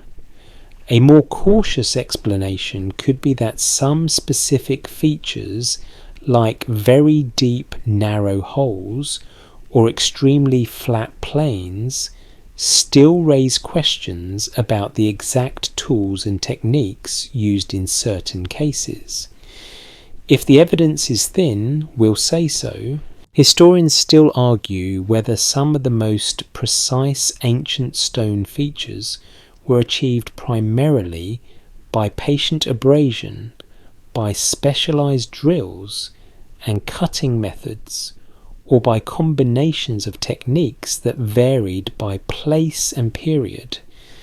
There's no full consensus, and that is part of what keeps the topic interesting without needing to slip into certainty. You watch a simple drilling setup in use. It is not a modern power drill, obviously. It looks like a vertical shaft rotated by hand, perhaps with a bow, or a twisting motion with abrasive slurry fed into the hole. The drill does not need to be harder than the stone if the grit is doing the cutting. The evidence we do have points to abrasive drilling as a plausible method in some contexts. One interpretation is that the drill is simply a way to keep pressure focused in one spot while the abrasive grains wear down the stone. A popular rumour claims that ancient builders had drills or cutting devices far more advanced than anything we expect for the time, sometimes described in almost science fiction terms. This theory isn't widely accepted, and it often grows from the surprise of seeing a neat hole in hard rock. If we treat it as a possibility rather than a conclusion, it encourages you to ask practical questions. What grit would be available locally? What tool materials survive? What wear patterns appear in the hole walls? Let me rephrase that more carefully. Surprise is not evidence. Surprise is a signal that your mental model might need adjusting. You notice a worker carefully collecting used slurry, letting heavier particles settle, then reusing the mixture. This detail feels small, but it speaks to efficiency. Archaeology suggests ancient builders manage resources tightly, especially on large projects. The evidence we do have points to organised supply and reuse practices in many ancient contexts. One interpretation is that the lost science might include mundane habits like recycling grit, resharpening copper edges, and maintaining a workflow that keeps everyone productive. Now you drift into a calm, cinematic what if. What if you could watch a master stoneworker choose a handful of sand the way a chef chooses spices, feeling grain size between fingers, deciding what stage of work it fits? What if the mastery is tactile, almost invisible, living in fingertips? That kind of mastery can vanish quickly if the tradition breaks, leaving later observers to stare at the finished stone and assume something impossible happened. And because you are here for mystery, you let yourself touch the mist lightly. A fringe idea proposes that certain stones were treated with chemicals or plant-based compounds to soften them temporarily. This theory isn't widely accepted and direct evidence is limited. If the evidence is thin, we'll say so. A more cautious explanation could be that many softened appearances are the result of surface polishing, fine joint fitting, or weathering patterns that change how edges look. You stand back and take in the scene. Copper, sand, water, patience. The process is slow, deliberate, and surprisingly elegant in its simplicity. The stone does not need to be defeated. It needs to be negotiated with grain by grain. And as the soft hiss of abrasion continues, you feel your own mind begin to smooth out too. Like the stone face, under patient rubbing, your thoughts lose their sharp edges. The question is still open, still debated in details, but the world feels a little less impossible and a little more human. The work site shifts into a mood that feels almost like quiet pride. You notice it in the way people slow down as they approach a finished face, the way hands hover before touching, the way a glance lingers along a seam. This is the part where the results start to look like miracles, not because the methods are supernatural, but because the final effect hides the effort that made it. Archaeology suggests that tight stone joints can be achieved through careful dressing, repeated testing, and patient adjustment. The evidence we do have points to a process that is less about one perfect cut and more about many small refinements. Remove a high spot, test the fit mark. The contact points, remove a little more, test again. Most historians agree that craftsmanship can produce astonishing precision without modern machines, especially when the builder is willing to spend time that a modern schedule would find offensive. You stand near a pair of stones being fitted together. One is lifted slightly, with a lever not high just enough for adjustment. A thin layer of fine powder is dusted along the contact surface, and then the stone is lowered gently. When it lifts again, some powder has transferred to the other stone, revealing the high points. The evidence we do have points to marking techniques like this being used in various crafts, because they make the invisible visible. One interpretation is that many ancient fitting methods rely on simple feedback loops: mark, adjust, check, repeat. The seam grows tighter. At first you can see daylight through it, then only shadow, then almost nothing at all. The stones meet like two calm, heavy thoughts, finally agreeing. You run your fingers along the joint and feel almost no interruption. This is the moment that makes people whisper about lost sciences and impossible tech. A more cautious explanation could be that tight joints are not always the result of perfectly flat surfaces across entire faces.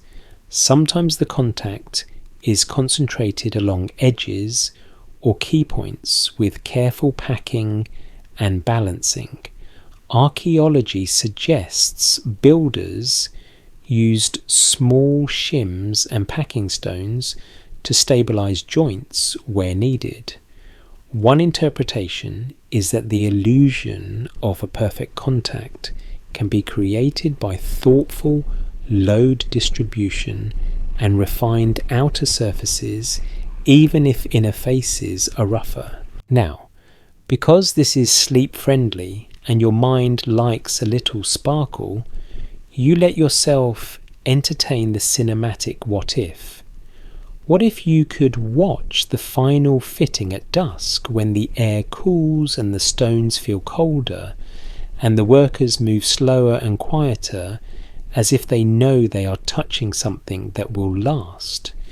What if the last millimetre is achieved not with force, but with a kind of respectful persuasion, and then you return to solid ground? The evidence we do have points to time being a major ingredient in ancient precision.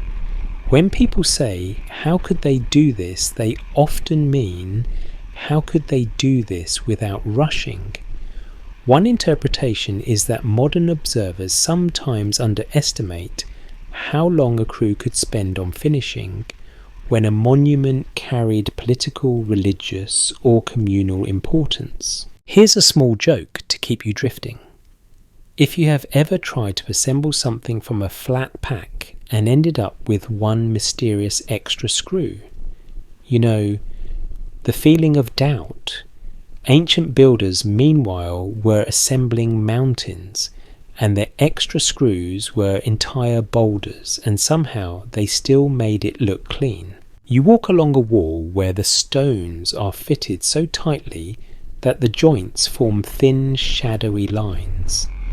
The surface looks almost woven like a fabric made of rock. Archaeology suggests that some building traditions emphasized tight fitting and fine dressing more than others, and the evidence we do have points to different regional styles and techniques.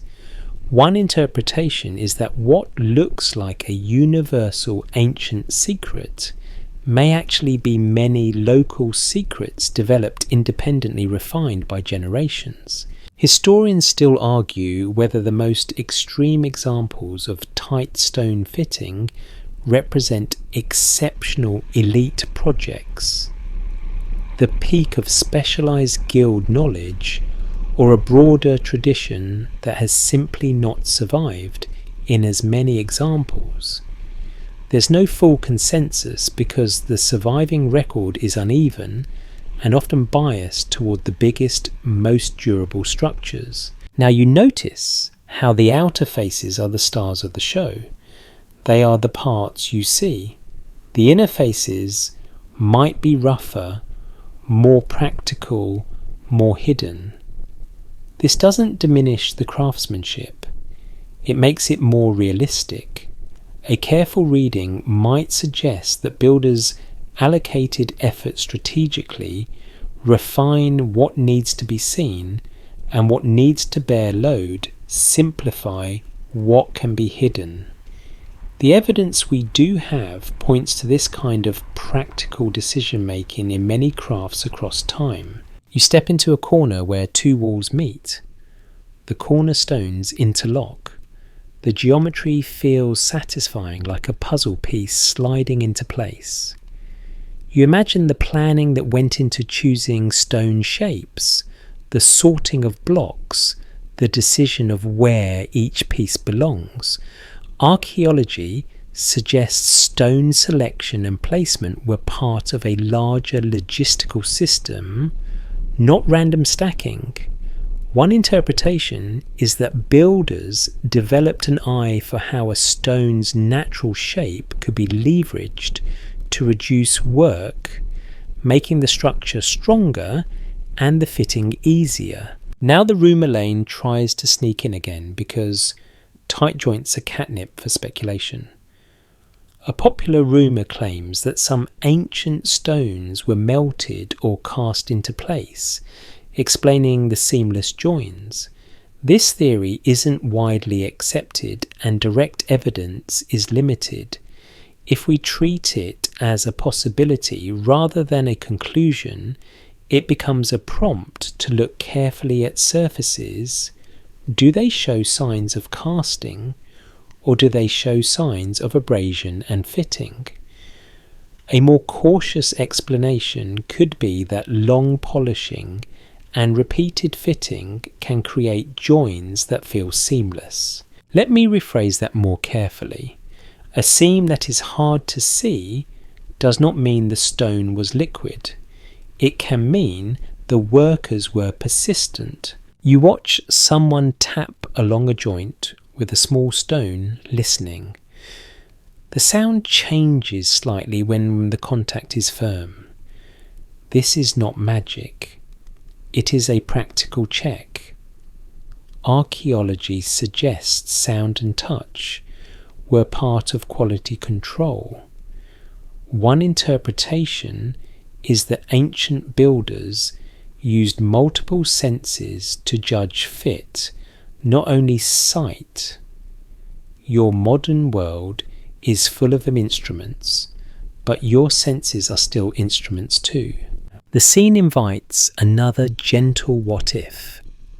What if the greatest manipulation of stone is not in moving it or cutting it, but in shaping it to cooperate with another stone? What if the secret is relationship, not force? Two stones become a stable structure because someone took the time to make them understand each other, at least in the language of weight and contact. You let the thoughts settle and you feel your breathing slow. The wall is quiet. The joints are quiet. The only movement is the soft shifting of dust in light. The mystery isn't in what we know, but in what we can't confirm. And one of the things we can't confirm is the full depth of skill behind every seam, because skill does not fossilize easily. And yet, standing here, you can sense it. You can sense the hours. You can sense the careful hands. You can sense the calm obsession with getting it right. The stone is still heavy, still real, still governed by physics. But the finish makes it feel like it has been tamed into elegance, and that elegance is the part your mind carries into the night. The air takes on a different kind of energy, not louder, just busier. You can feel movement happening in more than one direction at once, like you've wandered from a quiet workshop into the centre of a well-run operation. People pass carrying bundles of rope, containers of grit, wooden poles, food, water, and small tools that look insignificant until you realise everything here depends on them arriving on time. Most historians agree that large stone projects were not only feats of engineering, but feats of organisation. Archaeology suggests supply chains, labour planning, and site management were essential even when written records are missing or incomplete. The evidence we do have points to staging areas, standardised workflows, and repeated patterns that hint at coordination. One interpretation is that the lost science might be less about an unknown device and more about an ancient version of project management, the invisible system that keeps thousands of small actions aligned. You step into a storage area where materials are sorted, not perfectly, but intentionally. There are piles of wood cut to similar lengths, stacks of small stones for shimming containers for water, and heaps of sand in different textures. The site feels alive with logistics. It is the kind of place where you can tell someone is thinking about tomorrow, not just about the next hour. A careful reading might suggest that the most precious resource here is not stone, it is time. If a hauling team is ready but the ropes are frayed, you lose a day. If the grit is too coarse for finishing, you lose a week. If the water supply is late, the whole rhythm breaks. Archaeology suggests many ancient sites had dedicated spaces for tool maintenance and material preparation. The evidence we do have points to planning as a daily practice, not a grand announcement. Here's a light joke to keep you drifting. If you have ever tried to cook dinner and realised halfway through that you're missing one ingredient, you know the pain of logistics. Now imagine the missing ingredient is rope strong enough to move a mountain, and the substitute is not in aisle 5. You watch a small group inspecting ropes. They twist fibres, check wear, and trim damaged sections. It's slow, careful work. The evidence we do have points to rope and fibre tools being critical and also perishable, which means they often vanish from the archaeological record. One interpretation is that when we say no tools, we sometimes mean no tools that survive. Nearby, someone is shaping wooden levers, smoothing a grip, reinforcing an end. Another person is preparing wedges. This looks like a workshop, but it's also part of the machine of the whole project. Most historians agree that specialisation likely played a role on major builds, even if the exact categories vary by culture and time. Archaeology suggests evidence for specialised tasks can appear in toolware, work zones, and repeated patterns of craft. Historians still argue whether some ancient societies relied more heavily on highly specialised permanent crews or on broader labour pools trained for specific seasons and tasks. There's no full consensus, and the answer may change from one project to another. What's broadly accepted is that coordination mattered, because stone does not forgive disorganisation.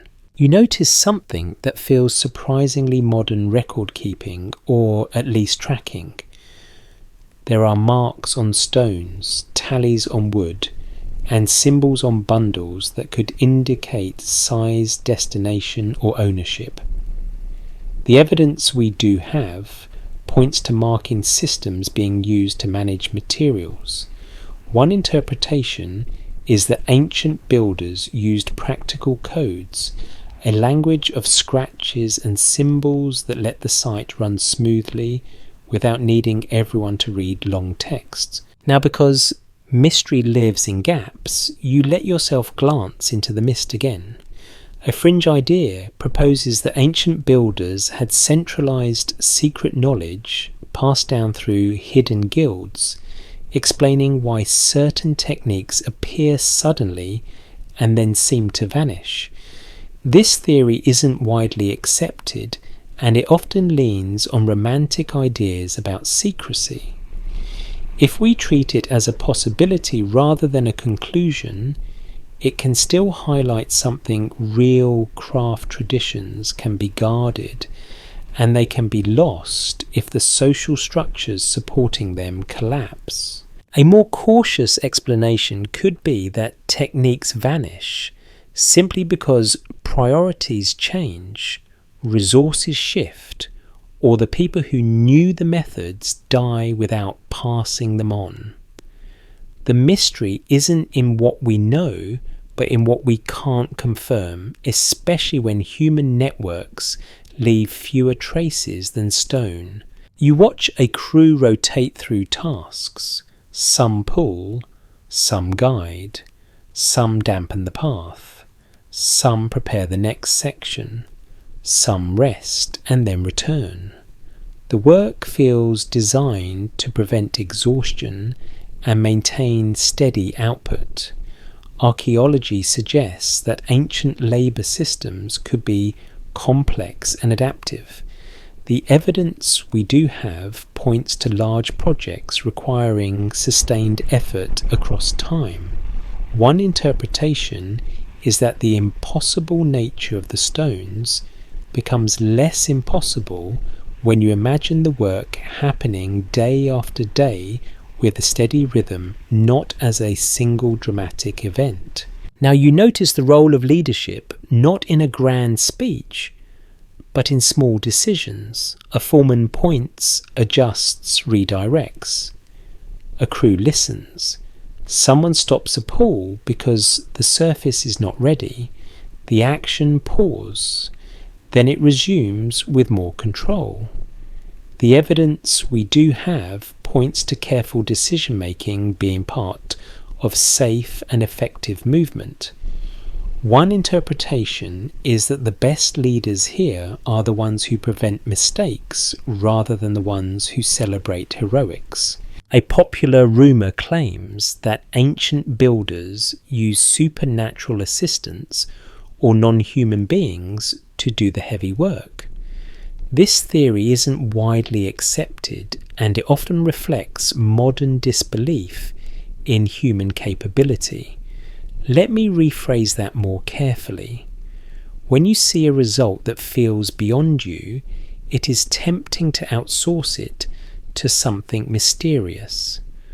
But human groups organised well can do things that no single human could do alone. You feel that truth in the way the teams move.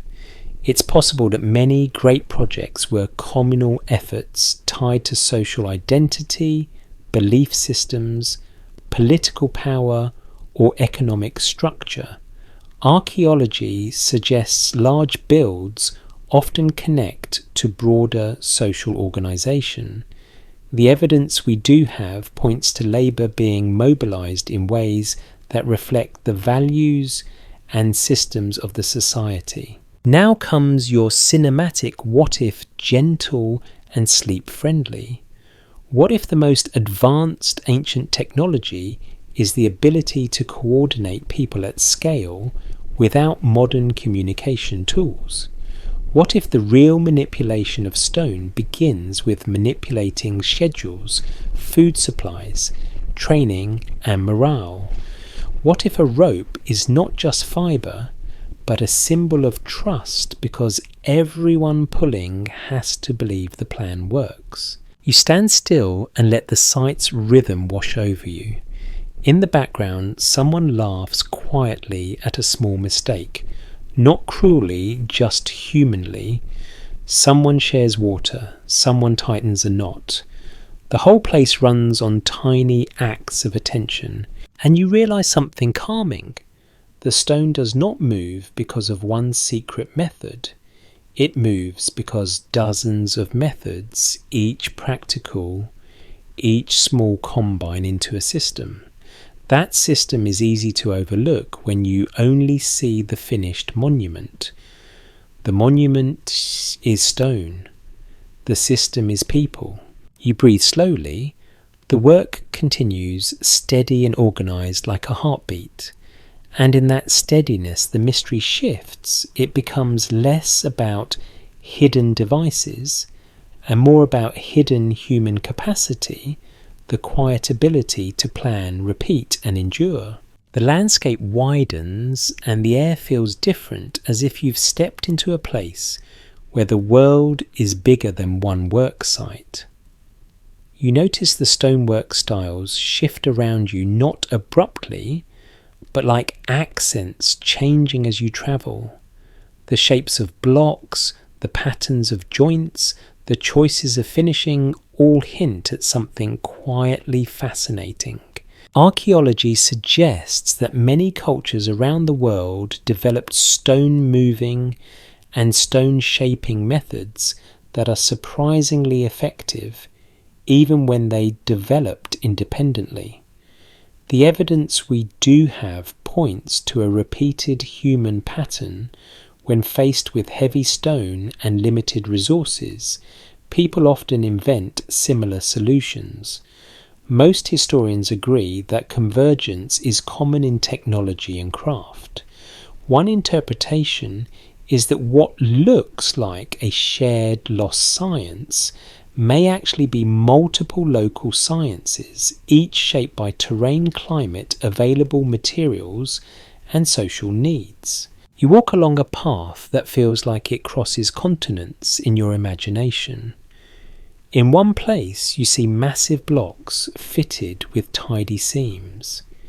In another you see smaller stones stacked with careful balance. In another you see precisely cut faces that catch light like smooth bone. The details vary, but the theme stays steady: humans learning how to make stone behave.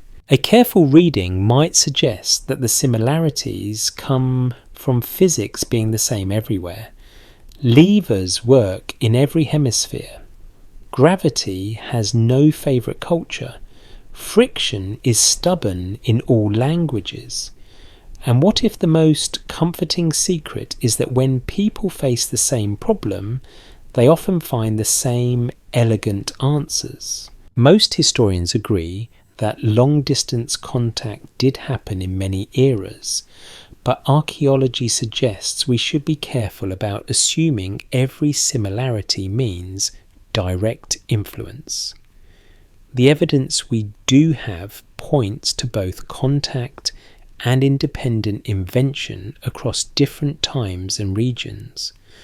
One interpretation is that some techniques spread through trade, migration or shared knowledge networks, while others emerge naturally from the constraints of the problem. Historians still argue whether certain striking parallels in ancient stonework are best explained by cultural contact, by convergent problem solving, or by modern over-interpretation of limited evidence. There's no full consensus, and that's actually a healthy place for a mystery to live. You stop near a set of stones that show a distinctive style of fitting with irregular shapes that lock together like a puzzle. It looks organic, like the stones were chosen for their natural forms. Archaeology suggests that some building traditions emphasized shaping stones to fit each other, rather than forcing all stones into uniform blocks. The evidence we do have points to careful selection and dressing. One interpretation is that the technique is partly an eye for stone, shapes a kind of visual intelligence. You drift to another place where the stones are very uniform, almost modular. The blocks look like they were standardized. Archaeology suggests standardization can appear when projects are large and repetitive because it makes planning easier. The evidence we do have points to measurement systems and repeatable procedures in many ancient contexts. One interpretation is that standardization is itself a technology, a way to make complex work predictable. Here's a light joke for your sleepy mind. Standardization is the ancient version of meal prep. You do the hard work once, then future you is grateful. Except instead of containers of rice, you have stacks of stone blocks, and future you is an entire civilization. Now, because you are traveling through ideas as much as through space, you begin to notice how environment shapes method. In a place with abundant timber, it's possible that wooden scaffolding and trackways play a larger role. In a place with limited woodstone and earth may be used more heavily for ramps and supports.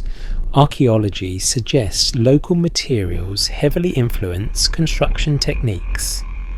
The evidence we do have points to adaptation being constant. A more cautious explanation could be that some methods we imagine were used everywhere were actually constrained by resource availability. If wood is scarce, you cannot rely on huge wooden rollers. If water is limited, you cannot always wet roots generously. One interpretation is that builders developed flexible toolkits, choosing from a menu of tactics depending on conditions. Now, the rumour lane follows you across cultures too, because wherever there is impressive stonework, there is someone saying they couldn't have done this. A popular rumour claims that ancient builders across the world shared a single hidden blueprint for manipulating stone, sometimes linked to a lost global civilization. This theory isn't widely accepted, and evidence is thin for a single unified source. If we treat it as a possibility rather than a conclusion, it still raises a useful question: why do humans love one grand explanation more than many local ones? Let me rephrase that more carefully. A single secret feels satisfying, but reality often looks like many clever answers that happen to rhyme. You watch in your mind as different crews solve similar problems. One uses earth ramps and sledges. Another uses lever walking and careful cribbing. Another relies heavily on abrasion with local grits. Another uses precise measurement grids. Archaeology suggests these approaches are all plausible depending on context. The evidence we do have points to the idea that stone without tools is more accurately stone with simple tools and practice methods. Historians still argue whether the most dramatic examples of stone transport in certain regions were primarily achieved by sheer manpower, by the use of animals, or by combinations that change with time and terrain. There's no full consensus, especially when written records are scarce. The mystery isn't in what we know, but in what we can't confirm.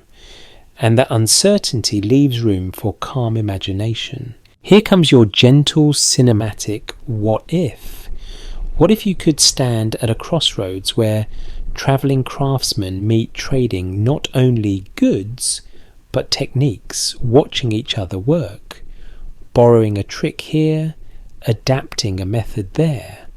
What if knowledge travels like a song, changing slightly each time it is sung in a new place? That possibility feels human and believable, even without needing a worldwide hidden plan. You pause and imagine the quiet pride of a builder who sees a new idea and thinks, I can use that. Not because they are part of a secret order, but because they are practical and curious. Archaeology suggests craft communities can be inventive and adaptive. The evidence we do have points to change over time in tools and methods, indicating learning and experimentation. A fringe idea proposes that some ancient sites show such advanced stone fitting or carving that it must reflect lost high technology. This theory isn't widely accepted, but it persists because the results are emotionally powerful. If we treat it as a possibility rather than a conclusion, it pushes you to ask what advanced really means. Advanced can mean persistent. Advanced can mean organized. Advanced can mean generations refining a craft until it becomes effortless looking. You let the idea settle. The world is full of solutions that look similar because the problem is similar. Stone is heavy everywhere. Gravity is reliable everywhere. People are inventive everywhere. And as you drift through these cultural echoes, your mind begins to calm further. The mystery becomes less like a single locked door and more like a long hallway with many doors, each opening into a different workshop. Each workshop filled with simple tools, patient hands, and methods that feel both ordinary and astonishing. The light softens not because the sun changes dramatically, but because you step into a space where time has done its slow work. The stones around you feel older in a different way, worn, reused, repurposed, sometimes broken and rebuilt. This is where the evidence starts to play hide and seek, and where the mystery can grow if you let it, because so much of what once existed is missing. Archaeology suggests that ancient sites often went through multiple phases: construction, modification, damage, repair and reuse. The evidence we do have points to stones being recycled into later buildings, quarried again from earlier structures, or altered as politics and priorities changed. Most historians agree that reuse is common because stone is valuable and labour is expensive. One interpretation is that many missing traces of construction methods might have been removed by later generations, not by secrecy, but by practicality. You walk along a wall where stones of different sizes sit together like different voices in one sentence. Some blocks are carefully dressed, others are rougher, more like fill. You can feel the story of change in the texture. A careful reading might suggest that when later builders reuse older stones, they often strip away surfaces, recut edges, or reset blocks in new contexts. That means tool marks can be erased, edges can be altered, and clues can disappear. The mystery isn't in what we know, but in what we can't confirm. And one of the hardest things to confirm is what a stone looked like on the day it was first placed. You step into a pile of rubble that once belonged to something larger. It is tempting to assume that the collapse tells you how it was built. But archaeology suggests collapses can happen for many reasons: earthquakes, weathering, poor maintenance, conflict, or later dismantling. The evidence we do have points to multiple forces acting over centuries, and one interpretation is that the ruins we see are not a clean snapshot. They are the result of long, messy history. Historians still argue whether certain gaps in the archaeological record reflect intentional dismantling, gradual decay, or later rebuilding that removed evidence of earlier techniques. There's no full consensus, and that uncertainty is exactly where speculation likes to move in and unpack its suitcase. You stand near a stone surface that looks strangely smooth, and you wonder, did someone polish it long ago, or is it the result of weathering and repeated touch over generations? Archaeology suggests both can happen. The evidence we do have points to weathering patterns that can soften edges and change surfaces.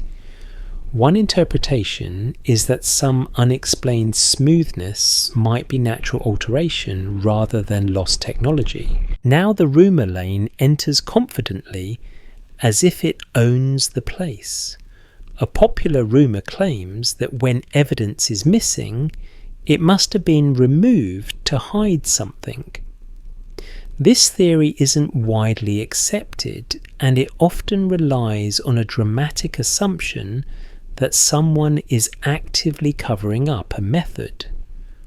A more cautious explanation could be that time and reuse are enough to erase many traces on their own.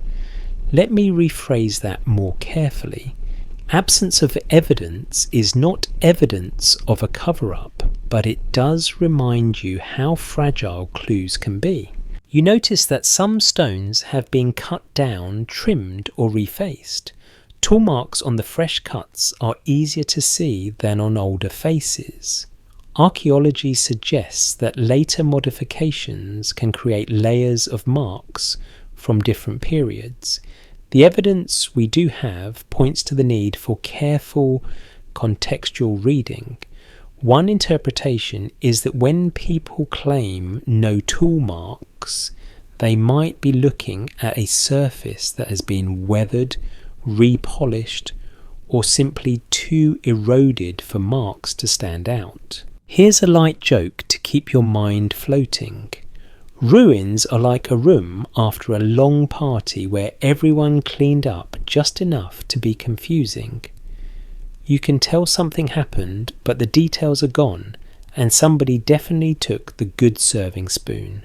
You walk into a courtyard where stones have been worn by feet over centuries. The centre is slightly lower, like a shallow bowl. The edges have smoothness that comes from repeated touch. Archaeology suggests human use can change stone in measurable ways. The evidence we do have points to where from footsteps, carts, animals, and hands. One interpretation is that some surfaces we admire for their finish might partly be the finish of living. Now you turn towards the scientific side of the puzzle, the part that stays mainstream safe. Archaeology suggests that to understand how something was made, you have to look not only at what is present, but at the context, quarry locations, transport routes, tool finds, waste piles, unfinished blocks, and construction sequence clues. The evidence we do have points to a detective approach rather than a single smoking gun. One interpretation is that the best explanations are often composite, built from many small observations. Historians still argue whether some impressive ancient stone features that appear out of place for a given period are the result of misdating, later modifications, selective survival, or genuinely exceptional craftsmanship. There's no full consensus because each case can have its own complicated story and the evidence quality varies. Now comes your gentle cinematic what if. What if a technique was used that relied heavily on materials that vanish, wooden guides, fibre templates, temporary ramps, organic lubricants? What if the stones were moved by methods that leave little behind once the site is cleaned, reused and weathered? Some parts are documented, some are interpretation, and some are gentle imagination. But this possibility fits the pattern of what disappears easily. A fringe idea proposes that missing evidence means missing technology, something advanced that we simply have not recognised. This theory isn't widely accepted, and it can be tempting because it feels like it solves the mystery neatly. If we treat it as a possibility rather than a conclusion, it becomes a reminder to stay humble. We do not know everything. But humility also means not jumping to the most dramatic answer first. You can feel your mind wanting closure, wanting a single story to put a bow on the stones. Instead, you practice a different kind of calm. You let complexity be soothing. You let gaps be part of the landscape. You accept that ancient building is not a single puzzle, but a family of puzzles, each with missing pieces. You look at a fallen block that has been carved and then recut, and you think about knowledge as something that can be both preserved and erased. A technique can persist for centuries, then vanish quickly if political structures change or craft networks dissolve. It is possible that some methods were known effective and then lost without drama. The evidence we do have points to cultural change affecting crafts over time. One interpretation is that lost science can be lost simply because the people who held it were not valued in the next era. And that thought, strangely, is comforting. It means the mystery is not a supernatural wall. It is a human story of learning, using, forgetting, and rediscovering. You breathe slowly, and the stones around you feel less like a conspiracy and more like a long memory with blurred edges, the kind of memory you can fall asleep inside. You step into a quieter corner of the conversation where the stones are the same, the dust is the same, but the stories people tell about them start to change. Here, the air feels a little like late-night radio, that gentle zone where someone lowers their voice and says, "I am not saying it's true, but listen to this." You keep your feet on the solid ground while letting the mist drift around your ankles, because that balance is the only way to enjoy the mystery without getting lost in it. Most historians agree that extraordinary claims about the past require strong evidence, especially when the claim would rewrite what we know about tools, labour and technology. Archaeology suggests that many impressive stone results can be explained through practical methods, careful measurement and patient finishing. The evidence we do have points to human skill being more than enough to create wonders. One interpretation is that when people encounter a result that feels beyond them, they sometimes reach for a story that feels bigger than human hands. You walk along a line of stones and overhear a small group talking softly. Their voices carry that familiar tone of certainty that arrives right on time when evidence is limited. A popular rumour claims that ancient builders used a secret technique to soften stone, almost like turning it into clay, then shaping it easily before it hardened again. This theory isn't widely accepted and direct evidence is thin. If the evidence is thin, we'll say so. A more cautious explanation could be that long abrasion polishing and tight fitting can make stone look almost moulded, especially when weathering blurs tool traces. Let me rephrase that more carefully. A surface that looks smooth or flowing does not automatically mean it was poured. It might support the idea that the finishing stage was more intense and skilled than we expect. It raises the possibility that some details were achieved with repeated grinding and controlled shaping rather than a single dramatic trick. You hear another voice offer a different flavour of wonder. A fringe idea proposes that sound or vibration was used to manipulate stone, sometimes described as levitation or frictionless movement. This theory isn't widely accepted and it often appears without clear physical evidence. One interpretation is that these stories may echo practical realities, chanting to keep rhythm, tapping to test stone, using coordinated timing to reduce wasted effort. The mystery isn't in what we know, but in what we can't confirm, and it's easy for the unconfirmed space to fill with ideas that feel exciting. Here's a small joke to keep your mind light.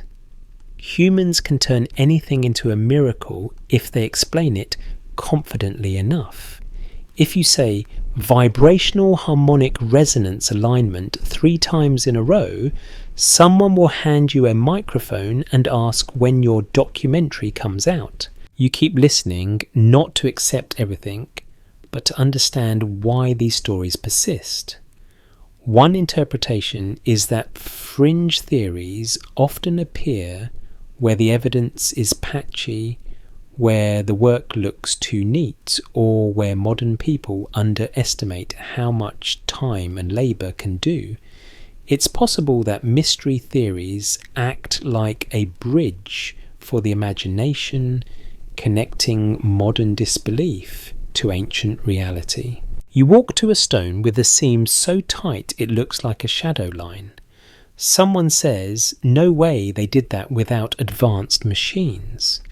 Most historians agree that tight joints can be achieved with repeated fitting and careful finishing. Archaeology suggests that craft knowledge and patience can create precision that feels modern. The evidence we do have points to the practical possibility of achieving very close fits, using marking testing and gradual refinement. One interpretation is that the more you imagine a single heroic moment, the less you notice the slow routines that actually produce the result. Historians still argue whether some of the most extreme examples of precision represent rare elite projects with unusually high labour investment, or whether they reflect broader traditions that simply have not survived as clearly in the record. You let that debate sit calmly because it matters. If a technique is rare, it can look like hidden technology. If it is common but poorly preserved, it can look like a mystery. Either way, uncertainty invites speculation, and speculation needs gentle handling. Another rumour floats in one with a very old shape. A popular rumour claims that non-human helpers, giant spirits, or visitors from elsewhere did the heavy lifting. This theory isn't widely accepted, and it often reflects a kind of accidental insult to human capability. A more cautious explanation could be that large coordinated labour guided by practical engineering, can accomplish astonishing things. Let me rephrase that more carefully. When a community organises trains and repeats a method for years, the result can feel superhuman even when it is entirely human. Here's another light joke. If aliens did show up to help move stone, they probably would have left at least one instruction manual. And if they did leave an instruction manual, humans definitely used it as a coaster. You pause and look at the ordinary tools nearby: ropes, levers, stones used as hammers, containers of grit, straight cords. The mainstream story is not glamorous, but it is strong. Archaeology suggests that simple machines and abrasive techniques can produce large-scale outcomes. The evidence we do have points to people understanding, through practice, how to reduce friction, multiply force and control alignment. One interpretation is that ancient builders were experts at stacking small advantages until the total looked impossible. Now you do something important for your own calm. You separate categories gently in your mind.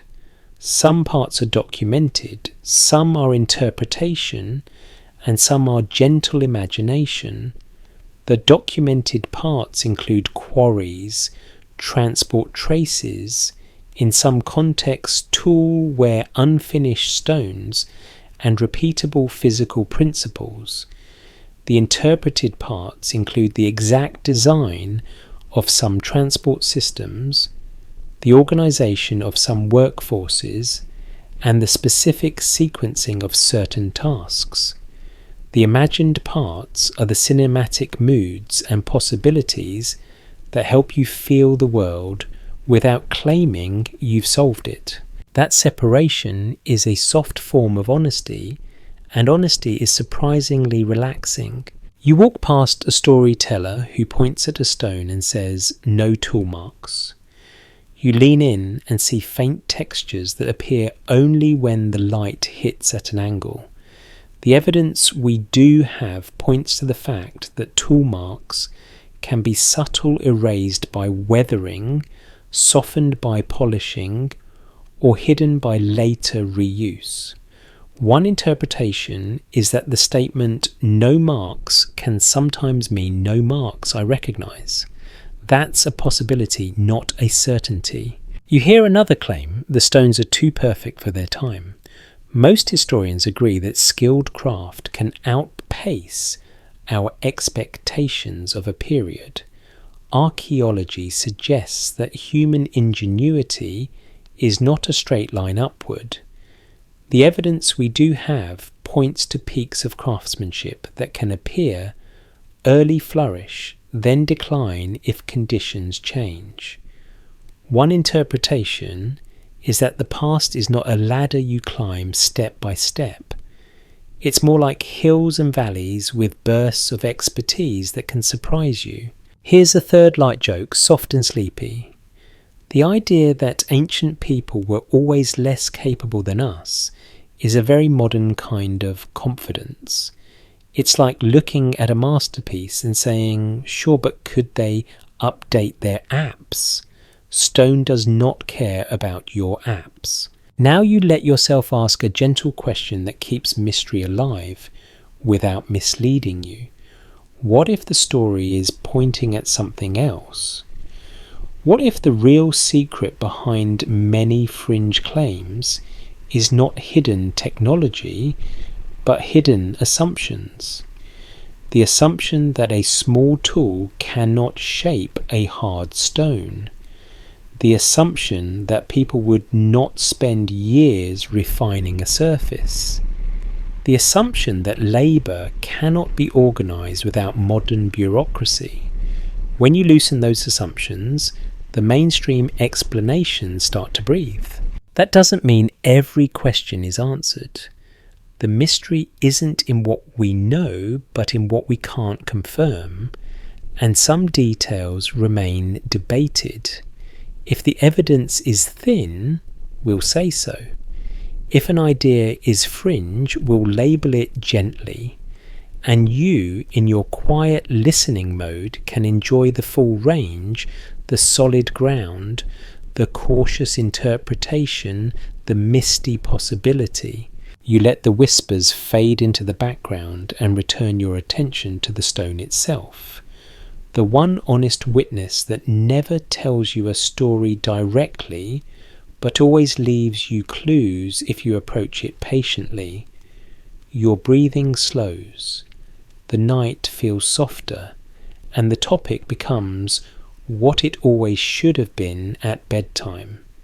Not a fight to prove something, but a calm walk through what humans did, what they might have done, and what we still wonder about. You step into a place that feels strangely familiar, like a workshop that could exist in the ancient world or in a modern field camp, depending on what you choose to notice.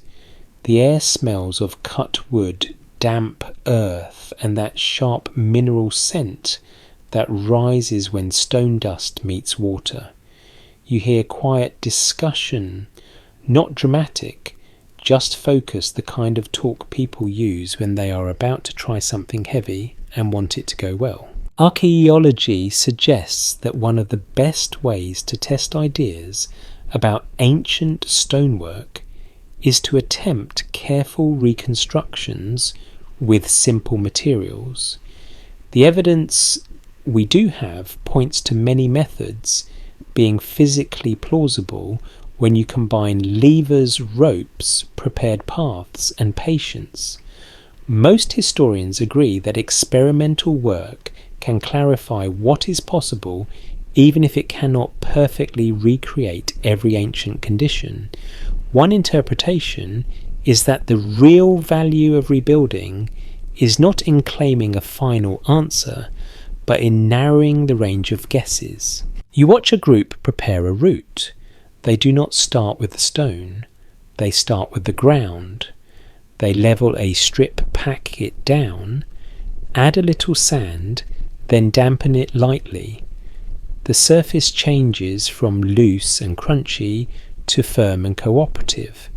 This is not glamorous. It is the kind of preparation that makes modern people sigh and check their phones. But it matters, and the evidence we do have points to ground preparation being a major factor in successful hauling. A block sits nearby, not as large as the biggest legends, but heavy enough that your body reacts to it instinctively. You look at it, and your brain does a quick calculation that ends with the word "nuo." Then you watch the crew place it onto a wooden sledge, secure it with rope, and begin to pull. At first nothing happens, then the sledge shudders a tiny movement that feels like a promise. Then it slides. Slowly, steadily, with far less drama than your imagination expected. Archaeology suggests that controlled movement is the goal, not speed, and the evidence we do have points to friction management being key. One interpretation is that many modern minds underestimate how much a small reduction in friction can change the whole equation. Here's a light joke to keep your mind floating. If you have ever tried to drag a stubborn piece of furniture across a rug and then discovered those little felt pads, you know, the feeling of sudden enlightenment. Ancient builders basically invented the emotional equivalent of felt pads, except their furniture was stone and their rug was the earth. The crew stops after a short pull, not because they are tired, but because they are careful. They check the ropes, they adjust the load's position, they smooth the path, then they pull again. The rhythm is unhurried and it has a sleepy quality, like a lullaby made of effort. A careful reading might suggest that successful transport is not one heroic pull. It is hundreds of small pulls with checks in between. Now you notice something else that matters. The team is not one kind of person. Some are pullers, some are guides, some are surface managers with water and grit, some are watching alignment calling small corrections. The evidence we do have points to division of labour being effective, and archaeology suggests organised work sites often have specialised roles even if the job titles are lost. One interpretation is that ancient engineering is partly social engineering, not in a sinister way, but in the sense that you must arrange humans into a functioning system. The sledge reaches a shallow incline and you can almost feel the tension rise. The crew does not panic. They reposition, add a bit more dampness to the path, and use levers to adjust the angle of approach. Then they pull and the stone climbs. It is not fast, but it is steady. You realise that the incline is not a wall, it is a negotiation. Historians still argue whether certain famous ancient builds relied more heavily on ramps, internal pathways, mixed strategies or methods that changed as construction progressed. There's no full consensus, and experiments can't solve every historical detail, but they can show what kinds of strategies work under realistic constraints. You step toward a separate station where a stone face is being shaped. The tools look simple: a copper edge, a wooden handle, a bag of sand, a basin of slurry. The worker moves the tool back and forth, feeding grit into the groove. The sound is a soft hiss. Over time, the groove deepens. Archaeology suggests abrasion is a viable method for shaping hard stone, and the evidence we do have points to grit being the true cutting agent. One interpretation is that the tool is less important than the process, consistent pressure, the right abrasive, and enough time. Here's another small joke. Modern people love shortcuts. Ancient stonework is basically the opposite. It is like the universe looked at humanity and said, if you want this to be beautiful, you're going to earn it one grain at a time. The group doing the shaping pauses and checks the surface with a straight edge. They mark high spots, then return to abrasion. They do this again and again. The surface becomes flatter, more uniform. It is slow, and that slowness is part of why it can be hard to imagine. A more cautious explanation could be that some ancient results still raise questions about exact tool designs and specific workflows because experiments often simplify conditions. But the broader point remains: strong, simple methods can produce refined outcomes when applied with skill. You walk to a station where they are attempting tight fitting between two stones. They dust one surface with fine powder, press it gently to the other, then lift it and look for transfer marks. They grind down the high points and repeat.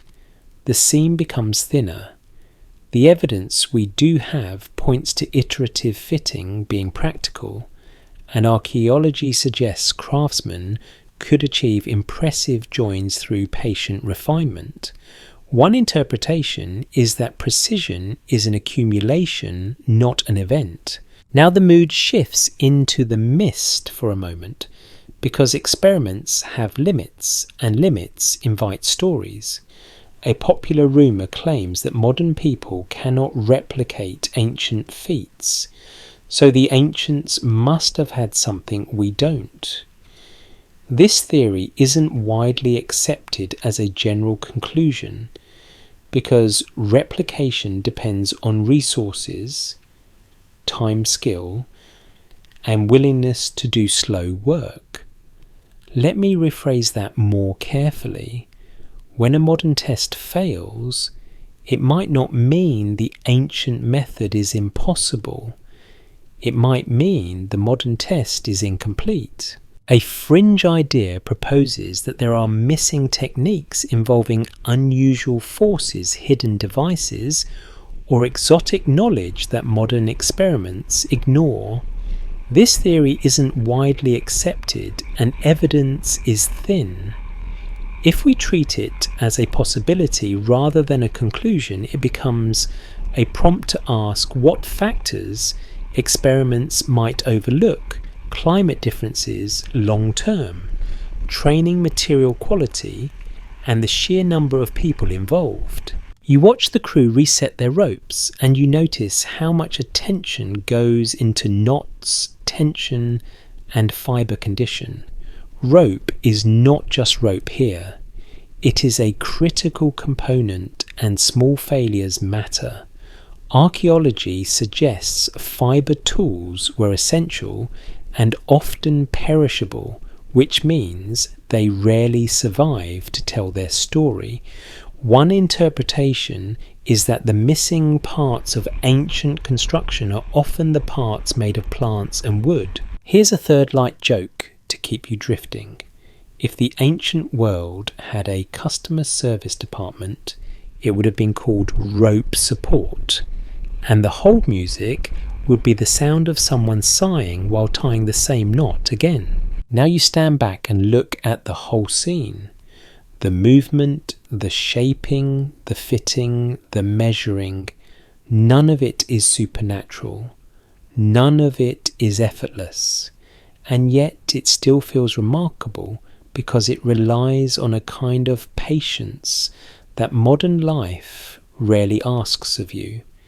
The evidence we do have points to a truth that is both ordinary and astonishing. Simple tools plus practice methods can do more than your instincts expect. Some parts are documented, some are interpretation, and some are gentle imagination. The documented part is that stone can be moved with sledges, levers, and prepared surfaces, and stone can be shaped with abrasion and time. The interpreted part is how often each method was used in each place, and which exact combinations were favoured. The imagined part is the mood, the sense of standing among skilled hands and hearing the quiet creak of rope as a block inches forward under a steady pull. You let that creak settle into your mind like a soft bedtime sound. The stone does not float, it slides, it shifts, it obeys when the conditions are right. And in that obedience you find something calm. The past is not a locked vault of impossible secrets. It is a workshop of human choices, some clearly visible, some debated, and some lost to time. You arrive at a place where the work quiets down, not because anyone has finished, but because your mind is ready to hold the whole puzzle at once without squeezing it too hard. The air feels cooler now, and the light has that late day softness that makes stone look gentle instead of harsh. You can smell dust and damp earth, and somewhere nearby a rope creaks once, then goes still like the site itself is exhaling. What's broadly accepted is that humans with simple machines, abrasive materials, and disciplined organisation can move and shape stone in ways that feel astonishing. Archaeology suggests that ramps, sledges, levers, cords, plumb bobs and grit-based abrasion form a practical toolkit, and the evidence we do have points to time and training being the quiet multipliers that make everything work. One interpretation is that the phrase "without tools" is really a modern misunderstanding of what counts as a tool. And what if the biggest illusion is not hidden technology but hidden effort? The way the finished stone hides the months and years of small decisions beneath its calm surface. You stand near a wall where the joints are thin enough to look like drawn lines. You feel the temptation to declare a single answer, a single secret. Instead, you practice the safe, sleepy habit of keeping the solid ground separate from the mist. Some parts are documented, some are interpretation, and some are gentle imagination. Documented, you have quarries, unfinished blocks, tool stones, where patterns and the physics of friction and leverage. Interpreted, you have debates about exactly which ramp designs were favoured, how workforces were structured, and how certain precise features were achieved in specific cases. Imagined, you have the cinematic mood, the whispers in the dust, the sense of standing beside people whose hands know things your hands have never had to learn. Historians still argue whether the most dramatic ancient stone achievements are best explained by variations of known methods scaled up with labour and planning, or whether some sites reflect specialised techniques that are still not fully understood in detail. There's no full consensus, and you can feel how that uncertainty is both frustrating and beautiful. It means the past is not finished talking to you. You walk to a stone face where faint marks catch the light at an angle. They are small, subtle, easy to miss. The evidence we do have points to the idea that marks can be erased by polishing, weathering, reuse, and time. One interpretation is that when someone says no tool marks, they might be looking at a surface that has been loved, smoothed by centuries, or refined beyond easy detection. Let me rephrase that more carefully. The absence of obvious marks is not the presence of magic, and yet you also give the mystery its respectful space, because questions deserve room to breathe. A popular rumour claims that ancient builders had a single hidden technique that made stone behave like it was lighter, softer, or more cooperative than physics should allow. This theory isn't widely accepted, and evidence is thin for a universal secret. If we treat it as a possibility rather than a conclusion, it becomes a reminder to stay curious about the details we do not fully understand without turning curiosity into certainty. A fringe idea proposes that sound vibration or unknown forces played a direct role in manipulating stone beyond what simple machines could do. This theory isn't widely accepted, and it often rests on later storytelling rather than hard evidence. A more cautious explanation could be that sound played practical roles, keeping rhythm, testing stone, coordinating crews, and giving feedback during fitting and finishing. This is suggestive, not conclusive, but it keeps the discussion grounded while acknowledging why the idea remains popular. You let your mind settle on a calmer truth.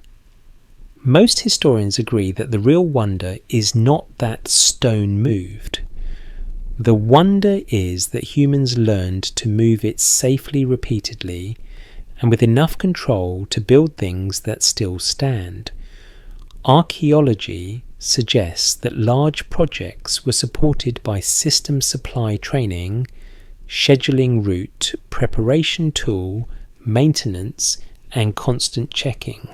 One interpretation is that the most advanced ancient science might be the science of coordination, the ability to turn a crowd into a single steady force.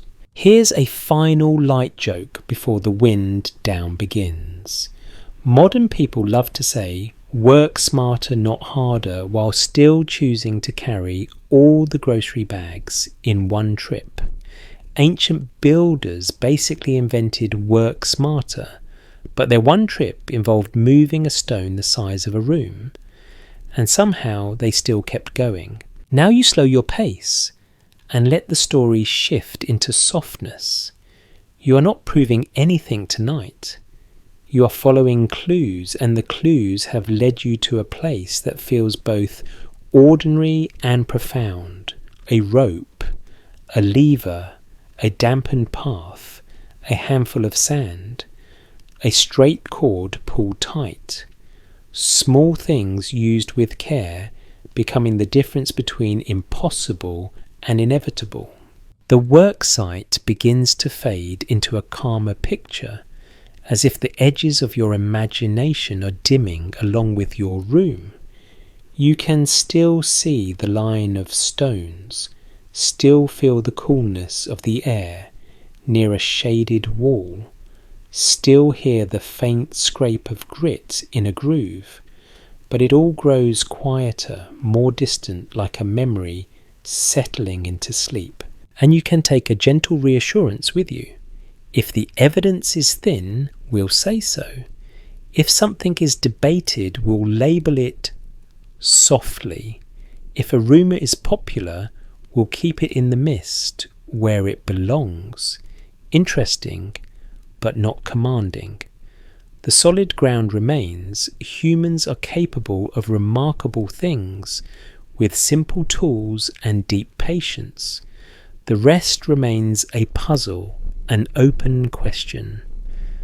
A space where historians debate and where your imagination can drift without needing to plant a flag. Now the wind down, slow and soft. You imagine yourself standing alone beside a single block of stone, not in a crowded worksite, but in a quiet, open place where the world is still. The stone is cool under your palm. It holds the day's warmth, deep inside, but the surface feels calm. You breathe in and the air smells faintly of dust and dry grass, and somewhere far away you can almost hear water, not loud, just present. You let your thoughts move more slowly, like a sledge gliding on dampened earth. You don't need answers tonight. You don't need to solve every question about how stone was moved, cut and fit. You can let the known parts be steady like a plumb bob, hanging perfectly still, and you can let the unknown parts be gentle, like mist drifting through a valley at dawn. In your mind, a rope lies coiled neatly on the ground. A lever rests beside it. A small bowl holds cloudy water with fine grit settling to the bottom. These are quiet objects, now harmless and ordinary, but you can sense the history in them, the way simple things become powerful when they are used with care and repeated attention. Your breathing becomes slower, deeper, softer. The stone does not demand anything from you. It just exists, patient and unmoving, and that patience is contagious. You feel the room around you, the weight of your blanket, the steadiness of the fan or the hum of the night, and you let your mind do what it does best at bedtime. You let it loosen its grip. The last image you keep is simple. A straight cord pulled tight across the ground, perfectly calm, pointing toward a horizon you don't have to reach. You can rest right here in the quiet space between what we know and what we wonder, and let sleep come, the way stonework comes slowly, gently, one small breath at a time.